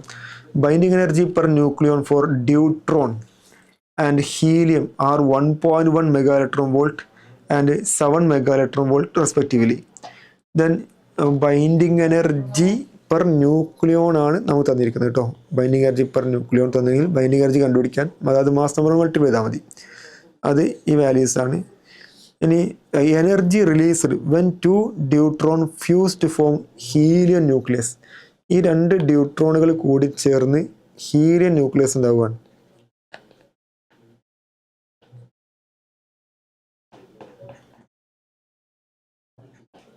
ഓക്കെ, അങ്ങനെ ഹീലിയം ന്യൂക്ലിയസ് ഉണ്ടാവും. ഡ്യൂട്രോൺ അൺസ്റ്റേബിൾ ആണ്. അത് സ്റ്റേബിളായ ന്യൂക്ലിയസ് ഉണ്ടാവുക എന്ന് പറഞ്ഞാൽ ബൈൻഡിങ് എനർജി കൂടിയുണ്ടായിരിക്കും. ഹീലിയത്തിന് ബൈൻഡിങ് എനർജി കൂടുതലാണ് ഈ റിയാക്റ്റൻറ്റിനേക്കാളും. അപ്പോൾ നിങ്ങൾ ചോദിക്കുന്നത് എനർജി റിലീസിലാണ്. അപ്പോൾ എങ്ങനെ എനർജി റിലീസിൽ കാണാം? നേരത്തെ പറഞ്ഞു, എനർജി റിലീസിൽ കാണാൻ binding energy of product minus binding energy of reactant ചെയ്താൽ മതി അല്ലേ. അപ്പം നോക്കാം, പ്രൊഡക്റ്റ് ഹീലിയമാണ്. അപ്പോൾ ഇവിടെ ക്യൂ വാല്യൂ കാണുമ്പോൾ ഹീലിയത്തിൻ്റെ കേസിൽ മാസ് നമ്പർ 4 ആണ്. ബൈൻഡിങ് എനർജി പെർ ന്യൂക്ലിയോൺ എന്ന് പറയുന്നത് 7 ആണ്. ഓക്കെ, റിയാക്റ്റിൻ്റെ കാര്യം പറയുമ്പോൾ ഇവിടെ 2 ആളുകളുണ്ട് അല്ലേ. മാസ് നമ്പർ 2 ആണ്. ബൈൻഡിങ് എനർജി പെർ ന്യൂക്ലിയോൺ 1.1 ആണ് അല്ലേ. അപ്പോൾ 1.1 ഇൻറ്റു 2 പ്ലസ് 2 എഴുതാം നമുക്ക്. Okay, ready. ഇനി സിംപ്ലിഫൈ എത്ര കിട്ടും നമുക്ക്? ഇവിടെ ഒരു 28 വരും, മൈനസ് 4.4 ഉണ്ടാവും അല്ലേ. 28 മൈനസ് 4.4 ഓപ്ഷൻസ് ഉണ്ട് അല്ലേ. 23.6 ഇതായിരിക്കും ആൻസർ വരിക. 23.6 മെഗാ ഇലക്ട്രോൺ വോൾട്ട് ആൻസർ കിട്ടും. ഇതായിരിക്കും എനർജി റിലീസിൽ. നിങ്ങൾ കോൺസെപ്റ്റ് മനസ്സിലായോ? ചെയ്ത രീതി മനസ്സിലായോ? ബൈൻഡിങ് എനർജി വെച്ചുകൊണ്ടോ അല്ലെങ്കിൽ മാസ് ഡിഫക്റ്റ് വെച്ചുകൊണ്ടോ ചോദിക്കാം. ബൈൻഡിങ് എനർജി വെച്ചുകൊണ്ട് binding energy product minus binding energy reactant കാണാൻ പലപ്പോഴും ക്വസ്റ്റ്യൻസിൽ ബൈൻഡിങ് എനർജി തരാതെ ബൈൻഡിങ് എനർജി പെർ ന്യൂക്ലിയോൺ ആണ് തരാറുള്ളത്. എന്നിട്ട് അതിന് ബൈൻഡിങ് എനർജി കണ്ടുപിടിച്ച് നിങ്ങൾ ചെയ്യണം. ഓക്കെ ആണെന്ന് വിചാരിക്കുന്നു അല്ലേ? റെഡി? കഴിയാണ് ഈ ചാപ്റ്ററിൽ പ്രധാനപ്പെട്ട ഏരിയകൾ കഴിഞ്ഞു തുടങ്ങി. കുറച്ച് കാര്യം ഫ്യൂഷനും പറഞ്ഞു കഴിഞ്ഞാൽ ഈ ഫിഷനുമായി ബന്ധപ്പെട്ട് വേറെ ഒരു റിയാക്ടറൊക്കെ പറഞ്ഞാൽ ചാപ്റ്റർ കഴിയും. വളരെ ചെറിയ ചാപ്റ്ററാണ്. അപ്പോൾ അടുത്തൊരു ക്വസ്റ്റ്യൻ കൂടി നോക്കാം. ഒരു ജെഇ ക്വസ്റ്റ്യൻ ആണ്, 2023 ചെയ്ത് നോക്കാം അല്ലേ. The energy released per fission of a nucleus of ഒരു എലമെൻറ്റ് എക്സ് 240 മാസ് നമ്പറുള്ള എക്സിലെ എനർജി റിലീസ്ഡ് ഒരു ഫിഷൻ നടക്കുമ്പോൾ എനർജി റിലീസ് ചെയ്തത് 200 മെഗാ ഇലക്ട്രോൺ വോൾട്ടാണ്. സാധാരണ യുറാനിയം 235 അങ്ങനെ ഉണ്ടാവാറല്ലേ. Okay, then the energy released if all the atoms in 120 gram of pure X undergoes fission. Okay, അപ്പോൾ ഒരു ഫിഷനിൽ 200 മെഗാ ഇലക്ട്രോൺ വോൾട്ട് എനർജി ഉണ്ടെങ്കിൽ ഒരു ആറ്റത്തിൽ ഒരു ന്യൂക്ലിയസ് ഉണ്ടാവും. ആ ഒരു ന്യൂക്ലിയസിന് പൂർണ്ണമായി ഫിഷൻ നടന്നാൽ 200 മെഗാ ഇലക്ട്രോൺ വോൾട്ട് എനർജി കിട്ടും. 120 ഗ്രാമിൽ 120 ഗ്രാം പൂർണ്ണമായി ഫിഷൻ നടന്നാൽ എത്ര എനർജി റിലീസ് ചെയ്യപ്പെടും എന്ന് ചോദിച്ചല്ലേ. യെസ്, അപ്പോൾ 120 ഗ്രാമിൽ ഇപ്പോൾ ഈ എലമെൻറ്റിൻ്റെ മാസ് നമ്പർ 240 ആണ്. 240 ഗ്രാമിൽ അവോഗാഡ്രോ നമ്പർ ഓഫ് 6.2 × 10⁻23 ആറ്റംസ് ഉണ്ടായിരിക്കും അല്ലേ. ഏതൊരു ആറ്റത്തിൻ്റെയും ആറ്റോമിക് മാസിനെ ഗ്രാമിൽ എഴുതി കഴിഞ്ഞാൽ ഗ്രാം ആറ്റോമിക് മാസ് വിളിക്കാറുണ്ട്. ആ ഗ്രാം ആറ്റോമിക് മാസിൽ എപ്പോഴും അവോഗാഡ്രോ നമ്പർ ഓഫ് ആറ്റംസ് ഉണ്ടാവും. അപ്പോൾ ഇത്രയും ആറ്റത്തിൻ്റെ മാസാണ് 240 ഗ്രാം. അപ്പോൾ ഒരു ആറ്റത്തിൻ്റെ മാസ് എന്തായിരിക്കും? Mass of 1 atom. ഇവിടെ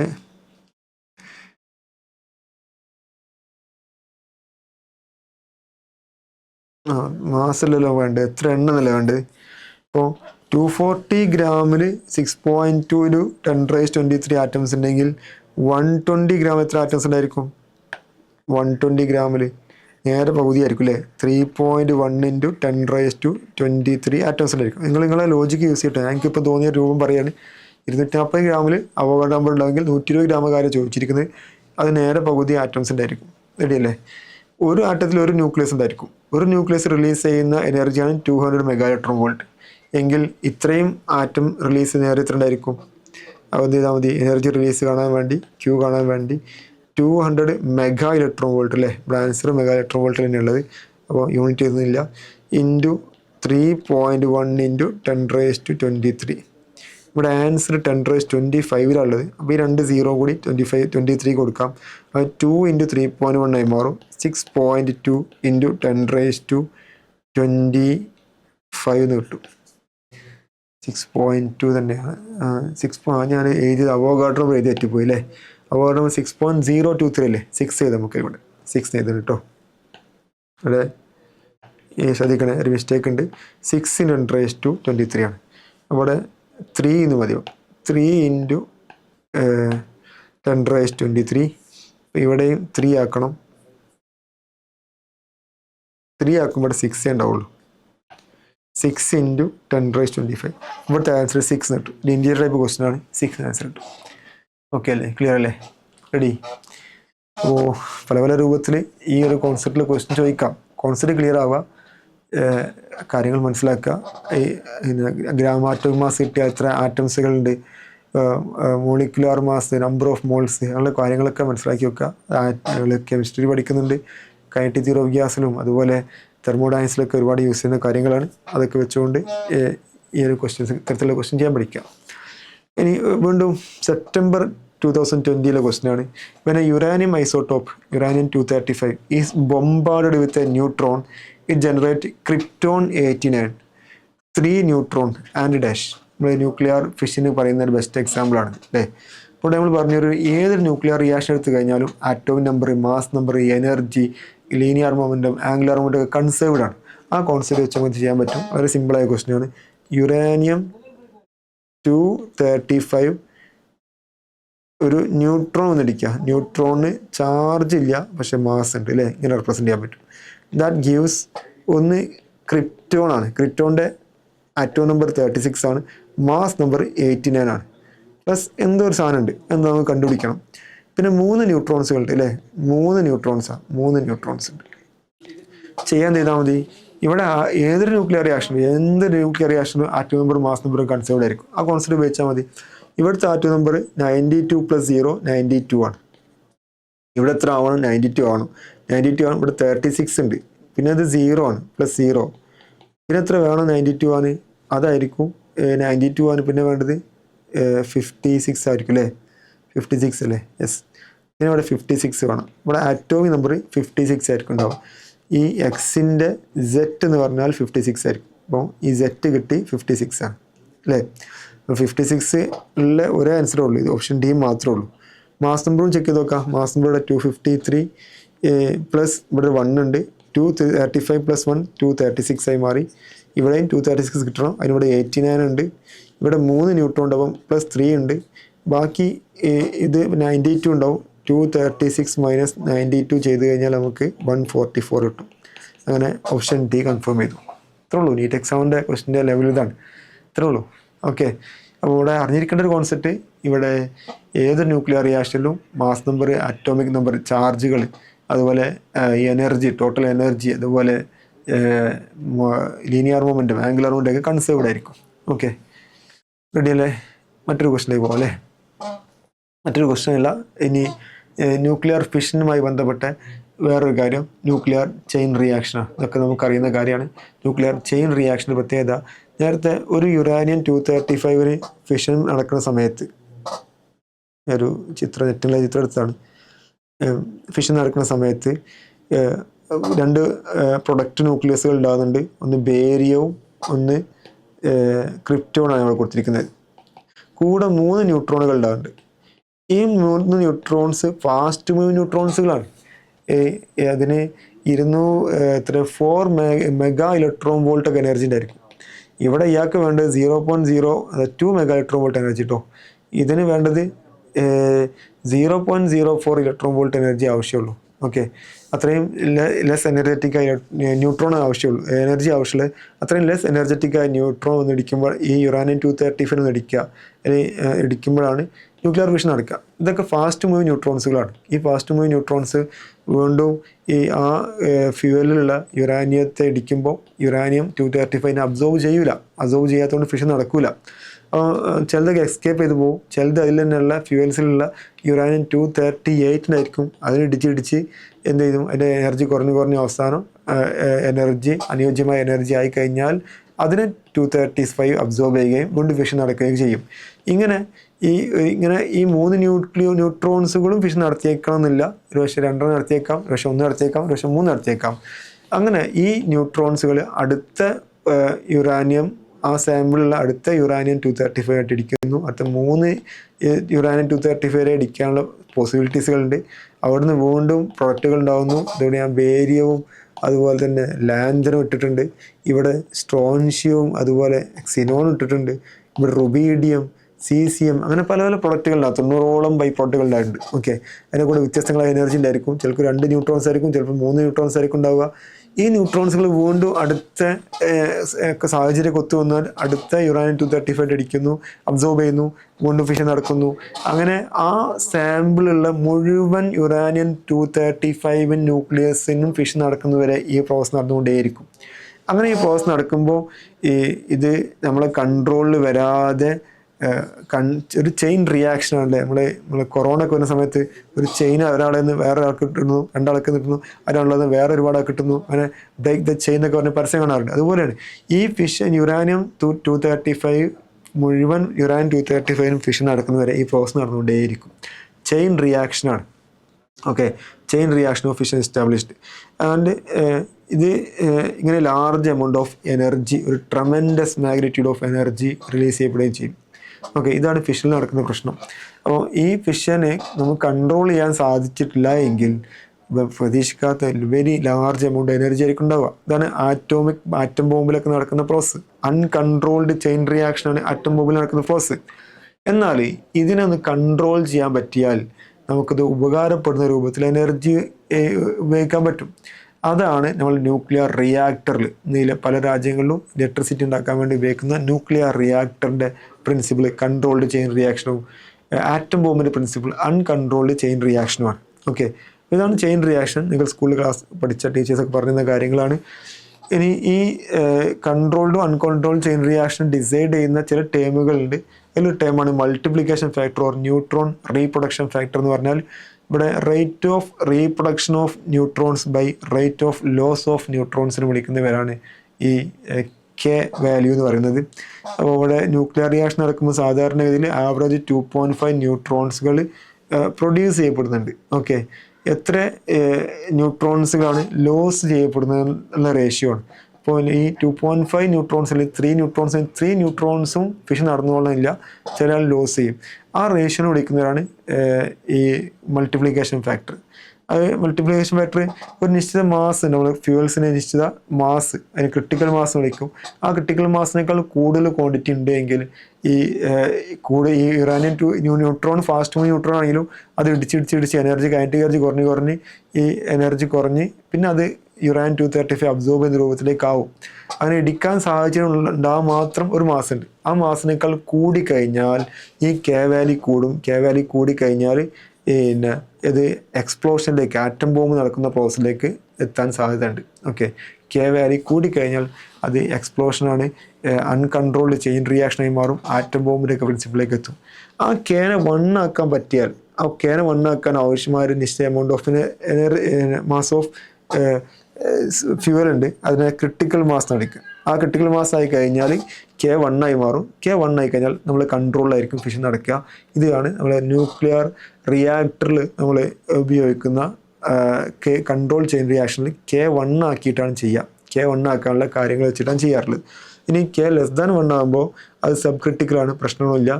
സ്ലോലി ഈ റിയാക്ഷൻ ഗ്രാജുവലി ഇല്ലാതായി പോകും. ഓക്കെ, കെ <1 ആയി കഴിഞ്ഞാൽ, ക്രിട്ടിക്കൽ മാസിനേക്കാൾ കുറഞ്ഞു കഴിഞ്ഞാൽ ഇങ്ങനെ സംഭവിക്കും. അപ്പോൾ ഇങ്ങനെ ഒരു ടേം അറിഞ്ഞിരിക്കുക.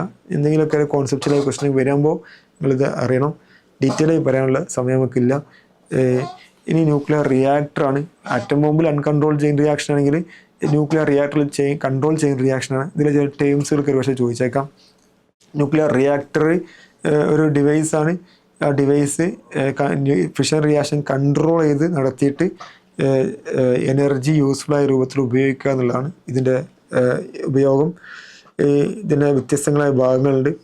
ഇതിൽ ഒരു ചേംബർ, ഇവിടെ ഒരു ലെഡ് കൊണ്ടുള്ള ഒരു ചേംബറിൻ്റെ ഉള്ളിലാണ് ഈ പ്രധാനപ്പെട്ട ഭാഗങ്ങളൊക്കെ ന്യൂക്ലിയർ റിയാക്ടറുള്ളത്. ഈ ഒരു ഭാഗമാണ് ന്യൂക്ലിയർ റിയാക്ടർ. ബാക്കി ഇതിനെ എനർജിയെ വേറെ രൂപത്തിലേക്ക് മാറ്റാനുള്ള സാധനങ്ങളൊക്കെയാണ്. ഓക്കെ, അപ്പോൾ ഇവിടെ പ്രധാനപ്പെട്ട ഭാഗങ്ങളൊന്ന് ഫ്യൂവൽ റോഡാണ്.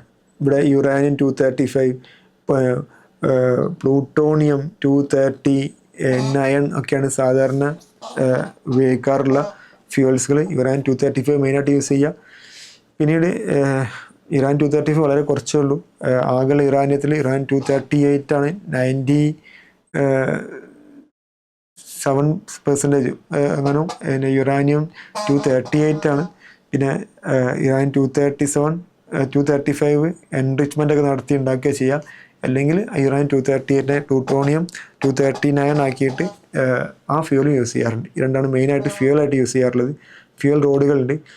പിന്നെ വേറൊരു ഭാഗം, അപ്പോൾ ഇതിൽ ഓരോ ഭാഗങ്ങൾ എഴുതിയിട്ടുണ്ട്. ഫിഷനബിൾ മെറ്റീരിയൽ ഫ്യൂവൽസ് എന്ന് പറഞ്ഞാൽ കോമൺലി യൂസ് ചെയ്യുന്ന യുറാനിയം 235 പ്ലൂട്ടോണിയം 239 ആണ്. പിന്നെ മോഡറേറ്ററാണ്. മോഡറേറ്ററിൻ്റെ പണി ഈ ഒരു യുറാനിയം 235 ഫിഷൻ നടക്കുമ്പോൾ 3 അല്ലെങ്കിൽ 2 ന്യൂട്രോൺസുകളാണ് സാധാരണ ഉണ്ടാവാറുള്ളത്. അത് ഫാസ്റ്റ് മൂവിങ് ന്യൂട്രോൺസുകളാണ്. ഞാൻ പറഞ്ഞ 2 മെഗാ ഇലക്ട്രോൺ വോൾട്ട് വരെ എനർജിയുള്ള ഇലക്ട്രോൺസുകളാണ്. അതിന് 0.04 ഇലക്ട്രോൺ വോൾട്ട് ആ 100 ഇലക്ട്രോൺ വോൾട്ടിനേക്കാൾ കുറച്ച് കൊണ്ടുവരണം. ആ കുറച്ച് കൊണ്ടുവരാൻ വേണ്ടി യൂസ് ചെയ്യുന്ന മെറ്റീരിയൽസിന് വിളിക്കുന്നവരാണ് മോഡറേറ്റർ. യൂസ് ചെയ്യുക slow down the fast moving neutrons ആണ്. ആ fast moving neutron slow down ചെയ്താൽ അതിനെ യുറാനിയം 235 പ്ലൂട്ടോണിയം 239 അബ്സോർബ് ചെയ്യുകയുള്ളൂ, ഫിഷൻ നടക്കുകയുള്ളൂ. അപ്പോൾ അത്ര മെറ്റീരിയൽസിനെ മോഡറേറ്റർ എന്ന് വിളിക്കാറുണ്ട്. സാധാരണ യൂസ് ചെയ്യാറുള്ള മോഡറേറ്റർ ഹെവി വാട്ടറാണ്, അല്ലെങ്കിൽ ബെറീലിയം ഓക്സൈഡ്, ഗ്രാഫൈറ്റ് ഒക്കെയാണ്. ഹെവി വാട്ടറിൽ ഒരു 20 പ്രാവശ്യമൊക്കെ കൊളീഷൻ ഹെവി വാട്ടറിലെ പാർട്ടിക്കിൾസുമായിട്ട് ഈ ഫാസ്റ്റ് മൂവിങ് ന്യൂട്രോൺസ് 20 വട്ടമൊക്കെ കൊളൈഡ് ചെയ്യുമ്പോൾ എനർജി കുറഞ്ഞ് സാധാരണ തെർമൽ ന്യൂട്രോണായി മാറും. അത് ഫിഷന് കാരണമാക്കി കൊടുക്കും. അതുപോലെ ഗ്രാഫൈറ്റും ബെറീലിയം ഓക്സൈഡിനൊക്കെ ഒരു 100 തവണ ഒക്കെ ഇടിച്ച് കഴിയുമ്പോഴേക്കും ആ ന്യൂട്രോൺസിൻ്റെ എനർജി കുറഞ്ഞു വന്ന് സ്ലോ മൂവിങ് ന്യൂട്രോണായി മാറിയിട്ടുണ്ടായിരിക്കും. ഓക്കെ, അങ്ങനെ മോഡറേറ്ററുകൾ ഉണ്ടായിരിക്കും. മോഡറേറ്ററുകൾ ഇതിനിടയിൽ ഞാൻ മോഡറേറ്ററുകൾ ഏകദേശം ഇങ്ങനെ ഒരു അപ്രോക്സിമേറ്റ് പിക്ചറാണ്. മോഡറേറ്ററുകൾ വെച്ചിട്ടുണ്ട്, ഒരു നിശ്ചിത ഡിസ്റ്റൻസിൽ തന്നെ വെക്കുന്നുണ്ട്. എന്നാലേ ഈ അടുത്തൊരു ഫിഷൻ നടക്കാൻ സ്ലോ ഡൗൺ ആയ ന്യൂട്രോൺ ഈ ഫ്യൂവലിൻ്റെ അടുത്തേക്ക് എത്തുള്ളൂ. ഓക്കെ, പിന്നെ വേറൊന്ന് കൺട്രോൾ റോഡുകളാണ്. കൺട്രോൾ റോഡുകളുണ്ട്. ഇത് ന്യൂട്രോൺസിൻ്റെ എണ്ണം കൺട്രോൾ ചെയ്യുന്നില്ല എങ്കിൽ ഇത് അൺകൺട്രോൾ ചെയിൻ റിയാക്ഷനായി മാറും. K=1 ആക്കി കൊണ്ടുവരണം. അങ്ങനെ ന്യൂട്രോണിനെ ക്യാപ്ചർ ചെയ്യുന്ന ചില മെറ്റീരിയൽസുകളുണ്ട്. ബോറോൺ, കാഡ്മിയം പോലുള്ള മെറ്റീരിയൽ യൂസ് ചെയ്യുന്നു. അത് ഒരു ന്യൂട്രോണിനെ മാത്രം ഫർദർ ഫിഷന് അനുവദിക്കുന്ന രൂപത്തിൽ ബാക്കി അബ്സോർബ് ചെയ്യുകയും ന്യൂട്രോൺസിനെ ലോസ് ചെയ്യിപ്പിക്കുന്നു. ഓക്കെ, അങ്ങനെ K1 ആക്കാൻ ശ്രമിക്കുന്നുണ്ട്. അതാണ് ഈ ബോറോൺ കാഡ്മിയം ചെയ്യുന്നത്. ആ ബോറോൺ കാഡ്മിയത്തെ വിളിക്കുന്നവരാണ് കൺട്രോൾ റോഡുകൾ. ഈ പേര് ഓർത്തു വെക്കണം, ഇതൊക്കെ ചോദിക്കാവുന്നതാണ്. ഈ കൺട്രോൾ റോഡായി യൂസ് ചെയ്യുന്ന മെറ്റീരിയൽ ഏതാണ്, മോഡറേറ്ററായി യൂസ് ചെയ്യുന്ന മെറ്റീരിയൽ ഏതാണെന്നൊക്കെ ചോദിക്കാവുന്നതാണ്. പിന്നെ കൂളൻ്റുകളുണ്ട്. ഇവിടെ റിയാക്ഷൻ നടക്കുക എന്ന് പറഞ്ഞാൽ ഫിഷൻ നടക്കുന്നു. ഫിഷൻ നടക്കുമ്പോൾ ന്യൂട്രോൺസുകൾ ഉണ്ടാകുന്നു. സ്ലോ ഡൗൺ ചെയ്യാൻ മോഡറേറ്ററുകളുണ്ട്, കൺട്രോൾ ചെയ്യാൻ കൺട്രോൾ റോഡുകളുണ്ട്. ഫിഷൻ നടക്കുന്ന എനർജി ഉണ്ട്.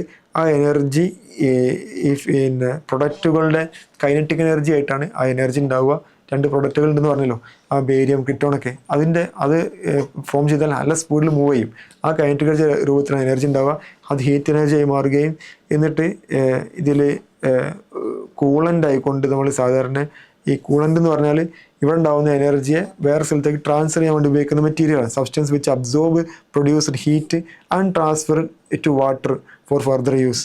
അതിനാണ് കൂളൻ്റ് വിളിക്കാറുള്ളത്. കൂളൻ്റ് സാധാരണ യൂസ് ചെയ്യാറുള്ളത് water at high pressure, carbon monoxide, ഈ നൈട്രജൻ ഒക്കെയാണ്. കാർബൺ ഡൈ ഓക്സൈഡാണ്, കാർബൺ മോണോക്സൈഡ് എനിക്ക് ഓർമ്മയില്ല. നൈട്രജൻ ഇതൊക്കെയാണ് സാധാരണ യൂസ് ചെയ്യാറുള്ളത്. ഓക്കെ, അപ്പോൾ ഇവിടെ കൂളൻ്റുകൾ വാട്ടർ യൂസ് ചെയ്യുന്നു. വാട്ടർ ഹീറ്റ് അബ്സോർബ് ചെയ്ത് ആ ഹീറ്റുമായിട്ട് വാട്ടർ പോകുന്നു. ഇവിടെ വാട്ടറിൽ ഇവിടെ സ്റ്റീമായി മാറുന്നു. ഇവിടെ വീണ്ടും വാട്ടർ സ്റ്റീം, ഈ കൂളൻ്റ് ഹീറ്റുമായിട്ട് പോകുമ്പോൾ ഇതിൽ വാട്ടർ ഉണ്ട്. ഈ വാട്ടർ ചൂടാവുകയും സ്റ്റീം ഉണ്ടാവുകയും ചെയ്യുന്നു. സ്റ്റീം നേരെ ഒരു ഭാഗത്തേക്ക് പോകുന്നു. ആ സ്റ്റീം യൂസ് ചെയ്ത് ടർബൈൻ കറക്കുന്നു, ജനറേറ്റർ ഉപയോഗിച്ച് കറണ്ട് ഉണ്ടാക്കുന്നു. ഓക്കെ, ഇതാണ് ഇവിടെ നടക്കുന്ന പ്രോസസ്സ്. വീണ്ടും ഹോട്ട് വാട്ടറിലേക്ക് കോൾഡ് വാട്ടറിലേക്ക് വരുന്നു. പ്രോസസ്സ് ഇങ്ങനെ കണ്ടിന്യൂ ചെയ്തുകൊണ്ടേയിരിക്കുന്നു. ഇങ്ങനെ നമുക്ക് നമ്മൾ എനർജി ലഭിക്കുന്നു, വലിയ എമൗണ്ട് ഓഫ് എനർജി ലഭിക്കുന്നു. Okay, large amount of energy ലഭിക്കുന്നു. ഇതാണ് ന്യൂക്ലിയർ റിയാക്ടറിൽ നടക്കുന്ന പ്രോസസ്സ്. ഓക്കെ, ഇനി ഈ ന്യൂക്ലിയർ റിയാക്ടറിൽ നിങ്ങൾ ഈ ടേമുകളൊക്കെ ഓർത്ത് വെക്കുക കേട്ടോ. ഇതിൽ ഉപയോഗിക്കുന്ന ഫ്യൂവൽസ് ഏതൊക്കെയാണെന്നും, ഇതിൽ മോഡറേറ്ററായി യൂസ് ചെയ്യുന്ന മെറ്റീരിയൽസ് ഏതാണെന്നും, കൺട്രോൾ റോഡായി യൂസ് ചെയ്യുന്ന മെറ്റീരിയൽ ഏതാണ്, കൂളൻ്റായി യൂസ് ചെയ്യുന്ന മെറ്റീരിയൽ ഏതാണെന്നൊക്കെ നിങ്ങൾ നോട്ട് ചെയ്ത് വെക്കുക. ഓക്കെ, പിന്നെ ഇതിൽ ചോദ്യങ്ങൾ ചോദിക്കാൻ സാധ്യതയുള്ള സാധനം ഈ പവറാണ്. ഈ പവർ ഓഫ് ദി റിയാക്ടറാണ്. പവറിൻ്റെ ഇക്വേഷൻ എനർജി ബൈ ടൈം ആണെന്ന് നമുക്കറിയാം. ഒരു ഫിഷൻ നടക്കുമ്പോൾ എനർജി ഇ ആണെങ്കിൽ n ടൈം ഓഫ് ഫിഷൻ നടക്കുന്നുണ്ടെങ്കിൽ NE/T ആയിരിക്കും പവർ ഉണ്ടാവുക, പവർ ഓഫ് ദി റിയാക്ടർ അല്ലേ. ഇവിടുന്ന് ഇ എന്ന് പറഞ്ഞാൽ mc² ഡെൽറ്റ m ഇൻറ്റു 931.5 എന്നൊക്കെ കൊടുക്കാൻ പറ്റും. ഇത് ഇക്വേഷൻ ഓർക്കുക, NE/T. ഇവിടുന്ന് n/T എന്ന് പറഞ്ഞാൽ ഫിഷൻ റേറ്റ് ഓഫ് ഫിഷനാണ് n/T. ഓക്കെ, n/T കാണാൻ പറഞ്ഞാൽ n/T = P/E ചെയ്താൽ മതി. ഓക്കെ, അപ്പോൾ ഈ 2 ഇക്വേഷൻ നോട്ട് ചെയ്ത് വെക്കുക. ഈ ഇക്വേഷൻ വെച്ചുള്ള ക്വസ്റ്റ്യൻ ചോദിക്കാറുണ്ട്, JEE പോലെ എക്സാമിന് ഇടയ്ക്കിടയ്ക്ക് ചോദിക്കാറുണ്ട്. അതിൻ്റെ ഒരു ക്വസ്റ്റ്യൻ കാണാം. Question: nuclear reactor delivers a power of 10⁻⁹ watt. Nuclear റിയാക്ടറിൻ്റെ പവർ തന്നിട്ടുണ്ട്, 10⁻⁹ വാട്ടാണ്. The amount of fuel consumed by the reactor in 1 hour. Time തന്നിട്ടുണ്ട് 1 hour ആണ്. 1 hourൽ എത്ര ഫ്യൂവലാണ് ഈ ഒരു പവറുള്ള റിയാക്ടർ കൺസ്യൂം ചെയ്യുക, ഉപയോഗിക്കുക എന്നുള്ളതാണ്, ഈ എനർജിയാക്കി മാറ്റുക. ഓക്കെ, അപ്പോൾ ഇവിടെ ആ എമൗണ്ട് ഓഫ് ഫ്യൂവൽ ഓപ്ഷൻ നോക്കുകയാണെങ്കിൽ ഗ്രാമിലാണ് തന്നിരിക്കുന്നത്, ഒക്കെ ഗ്രാമാണ്. അപ്പോൾ മാസ് ഓഫ് ദ ഫ്യൂവൽ കൺസ്യൂംഡാണ് ചോദിച്ചിരിക്കുന്നത്, പവർ അറിയാം. അപ്പോൾ നമ്മളിപ്പോൾ ഇക്വേഷൻ പറഞ്ഞിട്ടുള്ളൂ. പവർ എന്ന് പറഞ്ഞാൽ എനർജി ബൈ ടൈമാണ്, mc²/T എന്ന് യൂസ് ചെയ്യാം. നമുക്ക് വേണ്ടത് m ആണ്. m = power into time by c² എന്ന് ചെയ്യാൻ പറ്റും. ഓക്കെ, പവർ നമുക്ക് തന്നിട്ടുണ്ട്. പവർ 10⁻⁹ വാട്ടാണ്. ടൈം 1 hour ആണ്. By c square. ഇവിടെ യൂണിറ്റൊക്കെ നോക്കണ്ടോ, യൂണിറ്റുകൾ തെറ്റാനൊക്കെ സാധ്യത ഉണ്ട്. 1 hour യൂസ് ചെയ്യാൻ പാടില്ല, കാരണം വാട്ട് ആകുമ്പോൾ സെക്കൻഡാണ് SI യൂണിറ്റ് അല്ലേ. ഇവിടെ 3600 എന്ന് യൂസ് ചെയ്യാം. ബൈ സി സ്ക്വയർ 9 × 10⁻16 ആണ്. സിംപ്ലിഫൈ ചെയ്ത് എത്ര കിട്ടും? ഈ 9ഉം 36ഉം കട്ട് ചെയ്താൽ 4 ഉണ്ടായിരിക്കും അല്ലേ. അവിടെ 4 × 10⁻9ഉം 10⁻11 ആയി. 10⁻11 16 മുകളിൽ പോകുമ്പോൾ -16 ആയി. അപ്പോൾ നമുക്ക് ഈ m കിട്ടുക 4 × 10⁻5 എന്നായിരിക്കും ആൻസർ കിട്ടുക അല്ലേ. ഇത്രയും കിലോഗ്രാമിലാണ് ആൻസർ കിട്ടുക. നമ്മൾ ചോദിച്ചിരിക്കുന്നത് ഗ്രാമിലാണ്. ഗ്രാമിലേക്ക് മാറ്റുമ്പോൾ ഒരു 10⁻3 കൊണ്ട് മൾട്ടിപ്ലൈ ചെയ്താൽ മതി. 4 × 10⁻3 കൊണ്ട് മൾട്ടിപ്ലൈ 10⁻2 ആയി മാറി. ഇത്രയും ഗ്രാം, ഇതായിരിക്കും ആൻസർ കിട്ടുക അല്ലേ. അതായത് ഇവിടെ 10⁻2 ഇല്ല, 0.04 ഗ്രാം ആൻസർ കിട്ടുന്നു. ആൻസർ ഓപ്ഷൻ സി ആണ്. ഓക്കെ അല്ലേ. അപ്പോൾ ഈ റിയാക്ടറിൻ്റെ കാര്യത്തിൽ ഇത്തരത്തിലുള്ള ക്വസ്റ്റ്യൻ ചിലപ്പോൾ ചോദിക്കാവുന്നതാണ്. ഇനി ഒരു ക്വസ്റ്റ്യൻ കൂടി നോക്കാം. ഒരുപാട് എക്സാമിൽ ചോദിച്ച ഒരു ക്വസ്റ്റ്യൻ. ഇത് ന്യൂക്ലിയർ റിയാക്ടറിൻ്റെ ഭാഗത്തുള്ള ക്വസ്റ്റ്യനാണ്. നിങ്ങൾ വായിച്ചു നോക്കുക, ചെയ്യാൻ പറ്റുമോ നോക്കുക. If 200 mega electron volt energy is released in the fission of a single uranium-235, ഒരു uranium-235 ന്യൂക്ലിയസ് എടുത്തു കഴിഞ്ഞാൽ അതിന് 200 മെഗാ ഇലക്ട്രോൺ വോൾട്ട് എനർജിയാണ് റിലീസ് ചെയ്യപ്പെടും. ഒരു ന്യൂക്ലിയസ് ഉണ്ടാവുന്ന എനർജി 200 മെഗാ ഇലക്ട്രോൺ വോൾട്ടാണ്. ഒരു ആറ്റത്തിൽ ഒരു ന്യൂക്ലിയസ് ഉണ്ടാവുള്ളൂ. ഒരു ആറ്റത്തിൽ നിന്നും 200 mega electron volt energy release ചെയ്യപ്പെടും എന്ന കാര്യം നിങ്ങൾ ഓർമ്മയിൽ വെക്കണേ, അറിഞ്ഞിരിക്കണം. ക്വസ്റ്റ്യൻ ചെയ്യുമ്പോൾ ഉപയോഗിക്കേണ്ടി വരും. പക്ഷേ the number of fission required per second, അപ്പം ഫിഷൻ്റെ റേറ്റാണ് ചോദിക്കുന്നത് അല്ലേ. N/T ചോദിക്കുന്നത്, number of fission per second to produce 1 kW power shall be എന്നാണ് ചോദിച്ചിരിക്കുന്നത്. അപ്പോൾ N/T കാണണം. നമ്മൾ പവർ ഈക്വൽ ടു NE/T ആണെന്നും N/T എന്ന് പറഞ്ഞാൽ പവർ ബൈ E ആണെന്നും നമുക്കറിയാം. ഓക്കെ, ഒരു മിനിറ്റ്. Yes, okay. അപ്പം പവർ ബൈ E ആണെന്ന് നമുക്കറിയാം. അപ്പോൾ ഈ N/T കാണാനാണ് പറഞ്ഞിരിക്കുന്നത്. പവർ എത്രയായിരുന്നു? പവർ 1 kW ആണ് അല്ലേ, 1000 വാട്ടാണ്. Then energy 200 mega electron volt ആണ്. വാട്ടിൽ വരുമ്പോൾ എനർജി നമ്മൾ എന്ത് ചെയ്യണം? ജൂളിലേക്ക് മാറ്റണം. 200 മെഗാ എന്ന് പറഞ്ഞാൽ 10⁻6 ആണ്. ഇലക്ട്രോൺ വോൾട്ടിനെ ജൂളിലേക്ക് മാറ്റാൻ 1.6 × 10⁻⁻90 കൊണ്ട് മൾട്ടിപ്ലൈ ചെയ്താൽ മതി. ഇത്രയും ചെയ്യുമ്പോൾ എന്തായിരിക്കും ആൻസർ കിട്ടുക? ഇവിടെ ഒരു 0 നമുക്ക് 16 കൊടുക്കാം അല്ലേ. തൽക്കാലം 100 × 10⁻1 ബൈ 2 × 16 32 × 10⁻6ഉം -90ഉം -13 ആയി. -13ഉം ഇവിടെ ഒരു 0 -12 ആയി. 10⁻12 ഇങ്ങനെ കിട്ടും. റെഡി.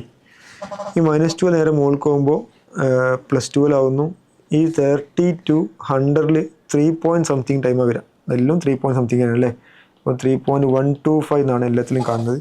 ഈ -2 മുകളിൽ +12 ആയി. ഓൾറെഡി 1 ഉണ്ട്. ആ 1 13 ആയി മാറുന്നു. 10⁻13 കിട്ടുന്നു.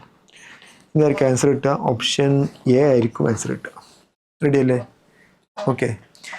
അപ്പോൾ ഇതിങ്ങനെയൊക്കെയാണ് ന്യൂക്ലിയർ റിയാക്ടറിൻ്റെ ഭാഗത്ത് നിന്ന് പ്രോബ്ലം ആയിട്ട് ചോദിക്കാൻ സാധ്യതയുള്ള ക്വസ്റ്റ്യൻസുകൾ. ഓൾറെഡി മോഡറേറ്ററായിട്ട് യൂസ് ചെയ്യുന്ന മെറ്റീരിയലും കൺട്രോളോടെ യൂസ് ചെയ്യുന്ന മെറ്റീരിയലൊക്കെ ചോദിക്കാവുന്നതാണ്. നിങ്ങളൊക്കെ നന്നായി പഠിച്ചു വെക്കുക. ഇനി ലാസ്റ്റ് ന്യൂക്ലിയർ ഫ്യൂഷനാണ്. ചെറിയ സിമ്പിളായ ടോപ്പിക്കാണ്. ന്യൂക്ലിയർ ഫ്യൂഷൻ നമ്മൾ പറഞ്ഞു. ലൈറ്ററായ ന്യൂക്ലിയൈ വളരെ അൺസ്റ്റേബിളാണ്. അതിൻ്റെ ബൈൻഡിങ് എനർജി പെർ ന്യൂക്ലിയം വളരെ കുറവാണ്. അവർ സ്റ്റെബിലിറ്റി കിട്ടണമെങ്കിൽ ബൈൻഡിങ് എനർജി പെർ ന്യൂക്ലിയം കൂടണം, മാസ് നമ്പർ കൂടണം. അങ്ങനെ ലൈറ്ററായ ന്യൂക്ലിയസ് ഫ്യൂസ് ചെയ്ത് ഹെവി ന്യൂക്ലിയസ് ആവുകയും കൂടെ large amount of energy release ചെയ്യുന്ന പ്രോസസ്സിനെ വിളിക്കുന്നവരാണ് nuclear fusion. The phenomena of fusing 2 or more than 2 lighter nuclei to form a single heavy nucleus. അതിൻ്റെ കൂടെ large amount of energy release ചെയ്യപ്പെടും. ഇതും ഒരു എക്സോതെർമിക് റിയാക്ഷനാണ്. ഈ ഫ്യൂഷൻ നടക്കണമെങ്കിൽ ആദ്യം എന്ത് ചെയ്യണം? നല്ല എനർജി എമൗണ്ട് കൊടുക്കണം. കാരണം ഈ പോസിറ്റീവ് ചാർജായ ന്യൂക്ലിയസിന് മൊത്തം ചാർജ് എടുക്കുമ്പോൾ വലിയ ചാർജ് ആയിരിക്കും. അത് ഫ്യൂസ് ചെയ്ത് പുതിയൊരു ന്യൂക്ലിയസ് ആവണമെങ്കിൽ ആ ഇലക്ട്രോസ്റ്റാറ്റിക് ഫോഴ്സിനെ ഓവർകം ചെയ്യാൻ ആവശ്യമായ ഫോഴ്സ് കൊടുക്കാൻ കാരണക്കാരനായ എനർജി വേണം. അപ്പോഴേ ഫ്യൂഷൻ നടക്കുകയുള്ളൂ. ഈ ഫ്യൂഷനാണ് സ്റ്റാറുകളിലെ എനർജിയുടെ കാരണക്കാരൻ. അതുപോലെ ഹൈഡ്രജൻ ബോംബ് ഉണ്ടാവണമെങ്കിൽ ആദ്യം ആറ്റം ബോംബ് യൂസ് ചെയ്യണം, എന്നിട്ട് വലിയ എമൗണ്ട് എനർജി ഉണ്ടാക്കണം, എന്നിട്ട് ഹൈഡ്രജൻ ബോംബ് യൂസ് ചെയ്യുള്ളൂ ഉണ്ടാവുള്ളൂ അല്ലേ. അങ്ങനെ അതിലൊക്കെ ഉണ്ടാവുന്ന എനർജി ഫോർമേഷൻ ഈ ന്യൂക്ലിയർ ഫ്യൂഷനാണ്. ഓക്കെ, അപ്പോൾ ഇതാണ് ന്യൂക്ലിയർ ഫ്യൂഷൻ നടക്കണമെങ്കിൽ ഒന്ന് ഹൈ ടെമ്പറേച്ചർ വേണം, ഹൈ പ്രഷർ വേണം. ഈ രണ്ട് കണ്ടീഷനിലേ ന്യൂക്ലിയർ ഫ്യൂഷൻ നടക്കുകയുള്ളൂ. അപ്പോൾ ഒരു ബെസ്റ്റ് എക്സാമ്പിളാണ് 2 ഡ്യൂട്രോണുകൾ ഫ്യൂസ് ചെയ്ത് ഒരു ഹീലിയവും ഒരു ന്യൂട്രോണും 3.2 മെഗാ ഇലക്ട്രോൺ വോൾട്ട് എനർജിയും കിട്ടുക. ഓക്കെ, അപ്പോൾ 2 ഡ്യൂട്രോൺ ഫ്യൂസ് ചെയ്യുമ്പോൾ ഉണ്ടാവുന്ന എനർജി 3.2 മെഗാ ഇലക്ട്രോൺ വോൾട്ട് ഉള്ളൂ അല്ലേ. എന്നാൽ ഒരു യുറാനിയം 235 ഉണ്ടാവും ഫിഷൻ നടക്കുന്ന എനർജിയാണ് 200 മെഗാ ഇലക്ട്രോൺ വോൾട്ട്. ഏതാ കൂടുതൽ? അത് ഫിഷനാണ്. പക്ഷേ എന്നാൽ ഒരു ന്യൂക്ലിയോൻ്റെ എനർജി നോക്കുമ്പോൾ അത് ഫ്യൂഷനാണ് എനർജി വളരെ കൂടുതൽ ഒരു ന്യൂക്ലിയോൻ്റെ. ഓക്കെ, അത് അടുത്തൊരു സ്ലൈഡിൽ നമ്മൾ പറയുന്നതാണ്. അപ്പോൾ ഇതാണ് ഫിഷൻ്റെ ഒരു എക്സാമ്പിൾ. സ്റ്റാറിൽ നടക്കുന്ന ഫിഷൻ പ്രോസസ്സിൻ്റെ എക്സാമ്പിളാണ് പ്രോട്ടോൺ സൈക്കിൾ, കാർബൺ നൈട്രൺ സൈക്കിളൊക്കെ. അതിൽ പ്രോട്ടോൺ സൈക്കിൾ എക്സാമ്പിൾ വളരെ ബ്രീഫായിട്ട് എഴുതിയിരിക്കുകയാണ്. 4 പ്രോട്ടീൻ ന്യൂക്ലിയസിൽ ഫ്യൂസ് ചെയ്ത് ഒരു ഹീലിയം ന്യൂക്ലിയസുകളും കൂടെ 2 പോസിട്രോണും 2 ന്യൂട്രിനോയും 26.7 മെഗാ ഇലക്ട്രോൺ വോൾട്ട് എനർജിയും കിട്ടും. ഇത് ഒറ്റ സ്റ്റെപ്പായി ഉണ്ടാകുന്ന എനർജിയല്ല, ഇത് 2 പ്രോട്ടീൻ കൂടി ചേർന്ന് ഡ്യൂട്ടീരിയം ഉണ്ടാകുന്നു, അത് വീണ്ടും റിപ്പീറ്റ് ചെയ്യുന്നു, പിന്നീട് ഡ്യൂട്ടീരിയം വേറെ പ്രോട്ടീൻ കൂടി ചേർന്ന് ഹീലിയം ഉണ്ടാകുന്നു. അങ്ങനെ ഒരുപാട് സ്റ്റെപ്പുകൾ നടക്കുന്ന സൈക്കിളാണ്. അപ്പോൾ ഞാൻ സിമ്പിളായിട്ട് ഇങ്ങനെ എഴുതിയെന്ന് മാത്രം. ഇത്രയും എനർജി ഒരു ന്യൂക്ലിയർ ഫ്യൂഷൻ നടക്കുമ്പോൾ ലഭിക്കുന്നുണ്ട്. അപ്പോൾ ഫിഷൻ അപേക്ഷിച്ച് ഈ എനർജി കുറവാണ്. ഇനി ഇവിടെ ഫിഷൻ്റെ കേസിൽ ഇത് അറിഞ്ഞിരിക്കേണ്ട ഒരു കോൺസെപ്റ്റാണ്, ചോദിക്കാവുന്നതാണ്. ഈ ഒരു യുറാനിയം 235 ഫിഷൻ നടക്കുമ്പോൾ എനർജി റിലീസ് ചെയ്യുന്നത് പെർ ന്യൂക്ലിയസ് പെർ ആറ്റം എന്ന് പറഞ്ഞാൽ 200 മെഗാ ഇലക്ട്രോൺ വോൾട്ടാണ്. എന്നാലിപ്പോൾ ഒരു 2 ഡ്യൂട്രോണുകൾ കൂടി ചേർന്ന് ഒരു ഹീലിയം ന്യൂക്ലിയസ് ഉണ്ടാകുന്ന എനർജി 3.2 മെഗാ ഇലക്ട്രോൺ വോൾട്ടേ ഉള്ളൂ അല്ലേ. അപ്പോൾ ഈ ഫിഷൻ്റെ എനർജി വളരെ കൂടുതലാണ്. എന്നാൽ ഫിഷൻ പെർ ന്യൂക്ലിയോൺ നോക്കുമ്പോൾ 0.85 മെഗാ ഇലക്ട്രോൺ വോൾട്ടേ ഉള്ളൂ. എന്നാൽ ഫ്യൂഷൻ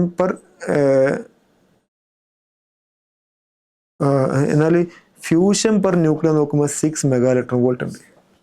അപ്പോൾ എത്രയോ ടൈംസ് വലുതാണ് അല്ലേ, ഭയങ്കര എനർജി കൂടുതലാണ് ഫിഷൻ പെർ ന്യൂക്ലിയോൺ. അതുകൊണ്ട് തന്നെ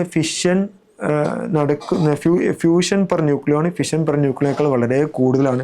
അപ്പം ഫ്യൂസ് ചെയ്യുന്ന സാമ്പിൾ വളരെ ചെറുതാണ്, മാസ് വളരെ കുറഞ്ഞാണ്. അപ്പം ഫ്യൂഷനിലാണ് യഥാർത്ഥത്തിൽ ടോട്ടൽ എനർജി നോക്കുമ്പോൾ ഒരു ഫിഷന് ഒരു ന്യൂക്ലിയസ് ഉണ്ടാക്കുന്ന ഫിഷൻ്റെ എനർജി ഫ്യൂഷൻ്റെ ഒരു എനർജിയേക്കാൾ വളരെ കൂടുതലാണെങ്കിലും ബൈൻഡിങ് എനർജി പെർ ന്യൂക്ലിയോൺ നോക്കുമ്പോൾ അത് ഫ്യൂഷനാണ് വളരെ കൂടുതൽ. അങ്ങനെ ഒരു പ്രോസസ്സ് നോക്കുമ്പോൾ ടോട്ടൽ വലിയ എമൗണ്ട് ഓഫ് എനർജി ഫ്യൂഷനിലായിരിക്കും റിലീസ് ചെയ്യപ്പെടുക. ഓക്കെ, അത് ചോദിക്കാറുണ്ട്. നിങ്ങൾ ഈ ഒരു പോയിന്റ് പ്രത്യേകം നോട്ട് ചെയ്ത് വെക്കണം. ഇതിൽ ഒരു ബൈൻഡിങ് എനർജി പെർ ന്യൂക്ലിയോൻ്റെ കോൺസെപ്റ്റ് നമ്മൾ നേരത്തെ പറഞ്ഞ് ക്വസ്റ്റ്യൻ ചെയ്തു. ഇത് ഫ്യൂഷൻ വെച്ചുള്ള ഒരു ക്വസ്റ്റ്യൻ കൂടി ചെയ്ത് നമുക്ക് അവസാനിപ്പിക്കാം. Mass defect in A nuclear fusion reaction is 0.3% ആണ് കേട്ടോ. 0.3% ആണ്. ഓക്കെ, ആകെ മാസിൻ്റെ 0.3% ആണ് ഫ്യൂഷൻ പ്രോസസ്സിൽ മാസ് ഡിഫക്റ്റ് ആയിട്ടുള്ളത്. ഡെൽറ്റ എം എന്ന് പറഞ്ഞാൽ 0.3% ഓഫ് എം ആണ്. എന്നിട്ട് the amount of energy released in the 1 kilogram of fusion reaction. Okay, M 1 കിലോഗ്രാമാണ്. 1 കിലോഗ്രാം മാസിന് ഫ്യൂഷൻ നടത്തുമ്പോൾ എത്ര എനർജി റിലീസ് ചെയ്യപ്പെടും എന്നാണ് ചോദിക്കുന്നത്. ഇവിടെ എനർജി റിലീസ് ചെയ്യാൻ കാണാനും വേണ്ടി നമുക്ക് മാസ് ഡിഫക്റ്റിൻ്റെ കാര്യം പറഞ്ഞതുകൊണ്ട് mass defect into c² use ചെയ്യാം. ജൂളിലാണ് ആൻസർ ഉള്ളത്. അപ്പം 1 കിലോഗ്രാമാണ്. അപ്പോൾ 1 കിലോഗ്രാമിൻ്റെ 0.3% ആണ് ഡെൽറ്റ എം. അവിടുത്തെ ഡെൽറ്റ എം എന്ന് പറഞ്ഞാൽ 0.3/100 ഇൻറ്റു 1 ആണ്. ഓക്കെ, ദാറ്റ് മീൻസ് 3 × 10⁻³ കിലോഗ്രാം ആണ് മാസ് ഡിഫക്റ്റ്.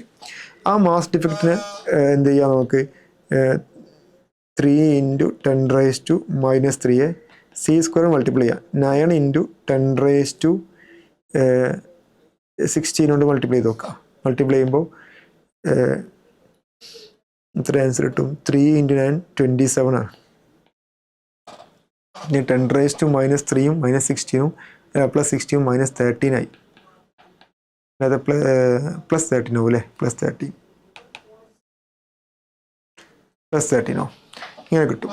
അപ്പോൾ ഇവിടെയൊക്കെ 2.7 ഉള്ളത്. 2.7 ആകുമ്പോൾ 2.7 ആകുമ്പോൾ ഇൻറ്റു 10 കൊണ്ട് ഡിവൈഡ് ചെയ്തോണം 10⁻14 കിട്ടും അല്ലേ. 2.7 × 10⁻14 ഓപ്ഷൻ ഡി ആയിരിക്കും ആൻസർ കിട്ടുക. ഓക്കെ, ഇതാണ് ന്യൂക്ലിയർ ഇത് ന്യൂക്ലിയർ ഫ്യൂഷൻ്റെ ഭാഗത്തുള്ള ക്വസ്റ്റൻ അല്ല. ഇത് ബൈൻഡിങ് എനർജി പെർ ന്യൂക്ലിയർ എന്നൊക്കെ പഠിച്ചില്ലേ, ആ ഒരു കോൺസെപ്റ്റ് എനർജി കണ്ടാനുള്ള ക്വസ്റ്റനാണ് ഞാൻ ഇവിടെ ഇട്ടെന്ന് മാത്രം. ഫ്യൂഷൻ എന്നുള്ള വാക്കോടെ വന്നതുകൊണ്ട്. ഓക്കെ അല്ലേ. ഇനി ഈ ഒരു ചാപ്റ്ററിലുള്ള ഭാഗങ്ങൾ യഥാർത്ഥത്തിൽ റേഡിയോ ആക്ടിവിറ്റിയാണ്. റേഡിയോ ആക്ടിവിറ്റി സിലബസ് നിങ്ങൾ സ്റ്റാർട്ടിങ്ങിൽ കണ്ടു, ആ സിലബസിൽ ഇപ്പോൾ ഇല്ല, അതുകൊണ്ട് ഞാൻ അതിനെക്കുറിച്ച് ഡിസ്കസ് ചെയ്യുന്നില്ല.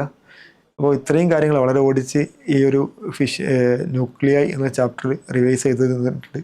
ഇത്രയും കാര്യങ്ങൾ നിങ്ങൾ പഠിക്കുക. ഈ ഒരു ഭാഗത്തുനിന്നോ ഇതല്ലെങ്കിൽ ഇതുമായി ബന്ധപ്പെട്ട കാര്യങ്ങളൊക്കെ ആയിരിക്കും എക്സാമിന് ചോദിക്കുക എന്നാണ് വിചാരിക്കുന്നത്. എല്ലാവർക്കും നന്നായിട്ട് എഴുതാൻ സാധിക്കട്ടെ. കൂടുതൽ ക്വസ്റ്റ്യൻ ഇനി പ്രാക്ടീസ് ചെയ്യുക. ഇനിയുള്ള ദിവസങ്ങൾ എക്സാം എഴുതാൻ ക്വസ്റ്റ്യൻ പ്രാക്ടീസ് ചെയ്യാൻ ഉപയോഗിക്കുക. നല്ല സ്കോർ എല്ലാവർക്കും കിട്ടട്ടെന്ന് ആശംസിക്കുകയാണ്.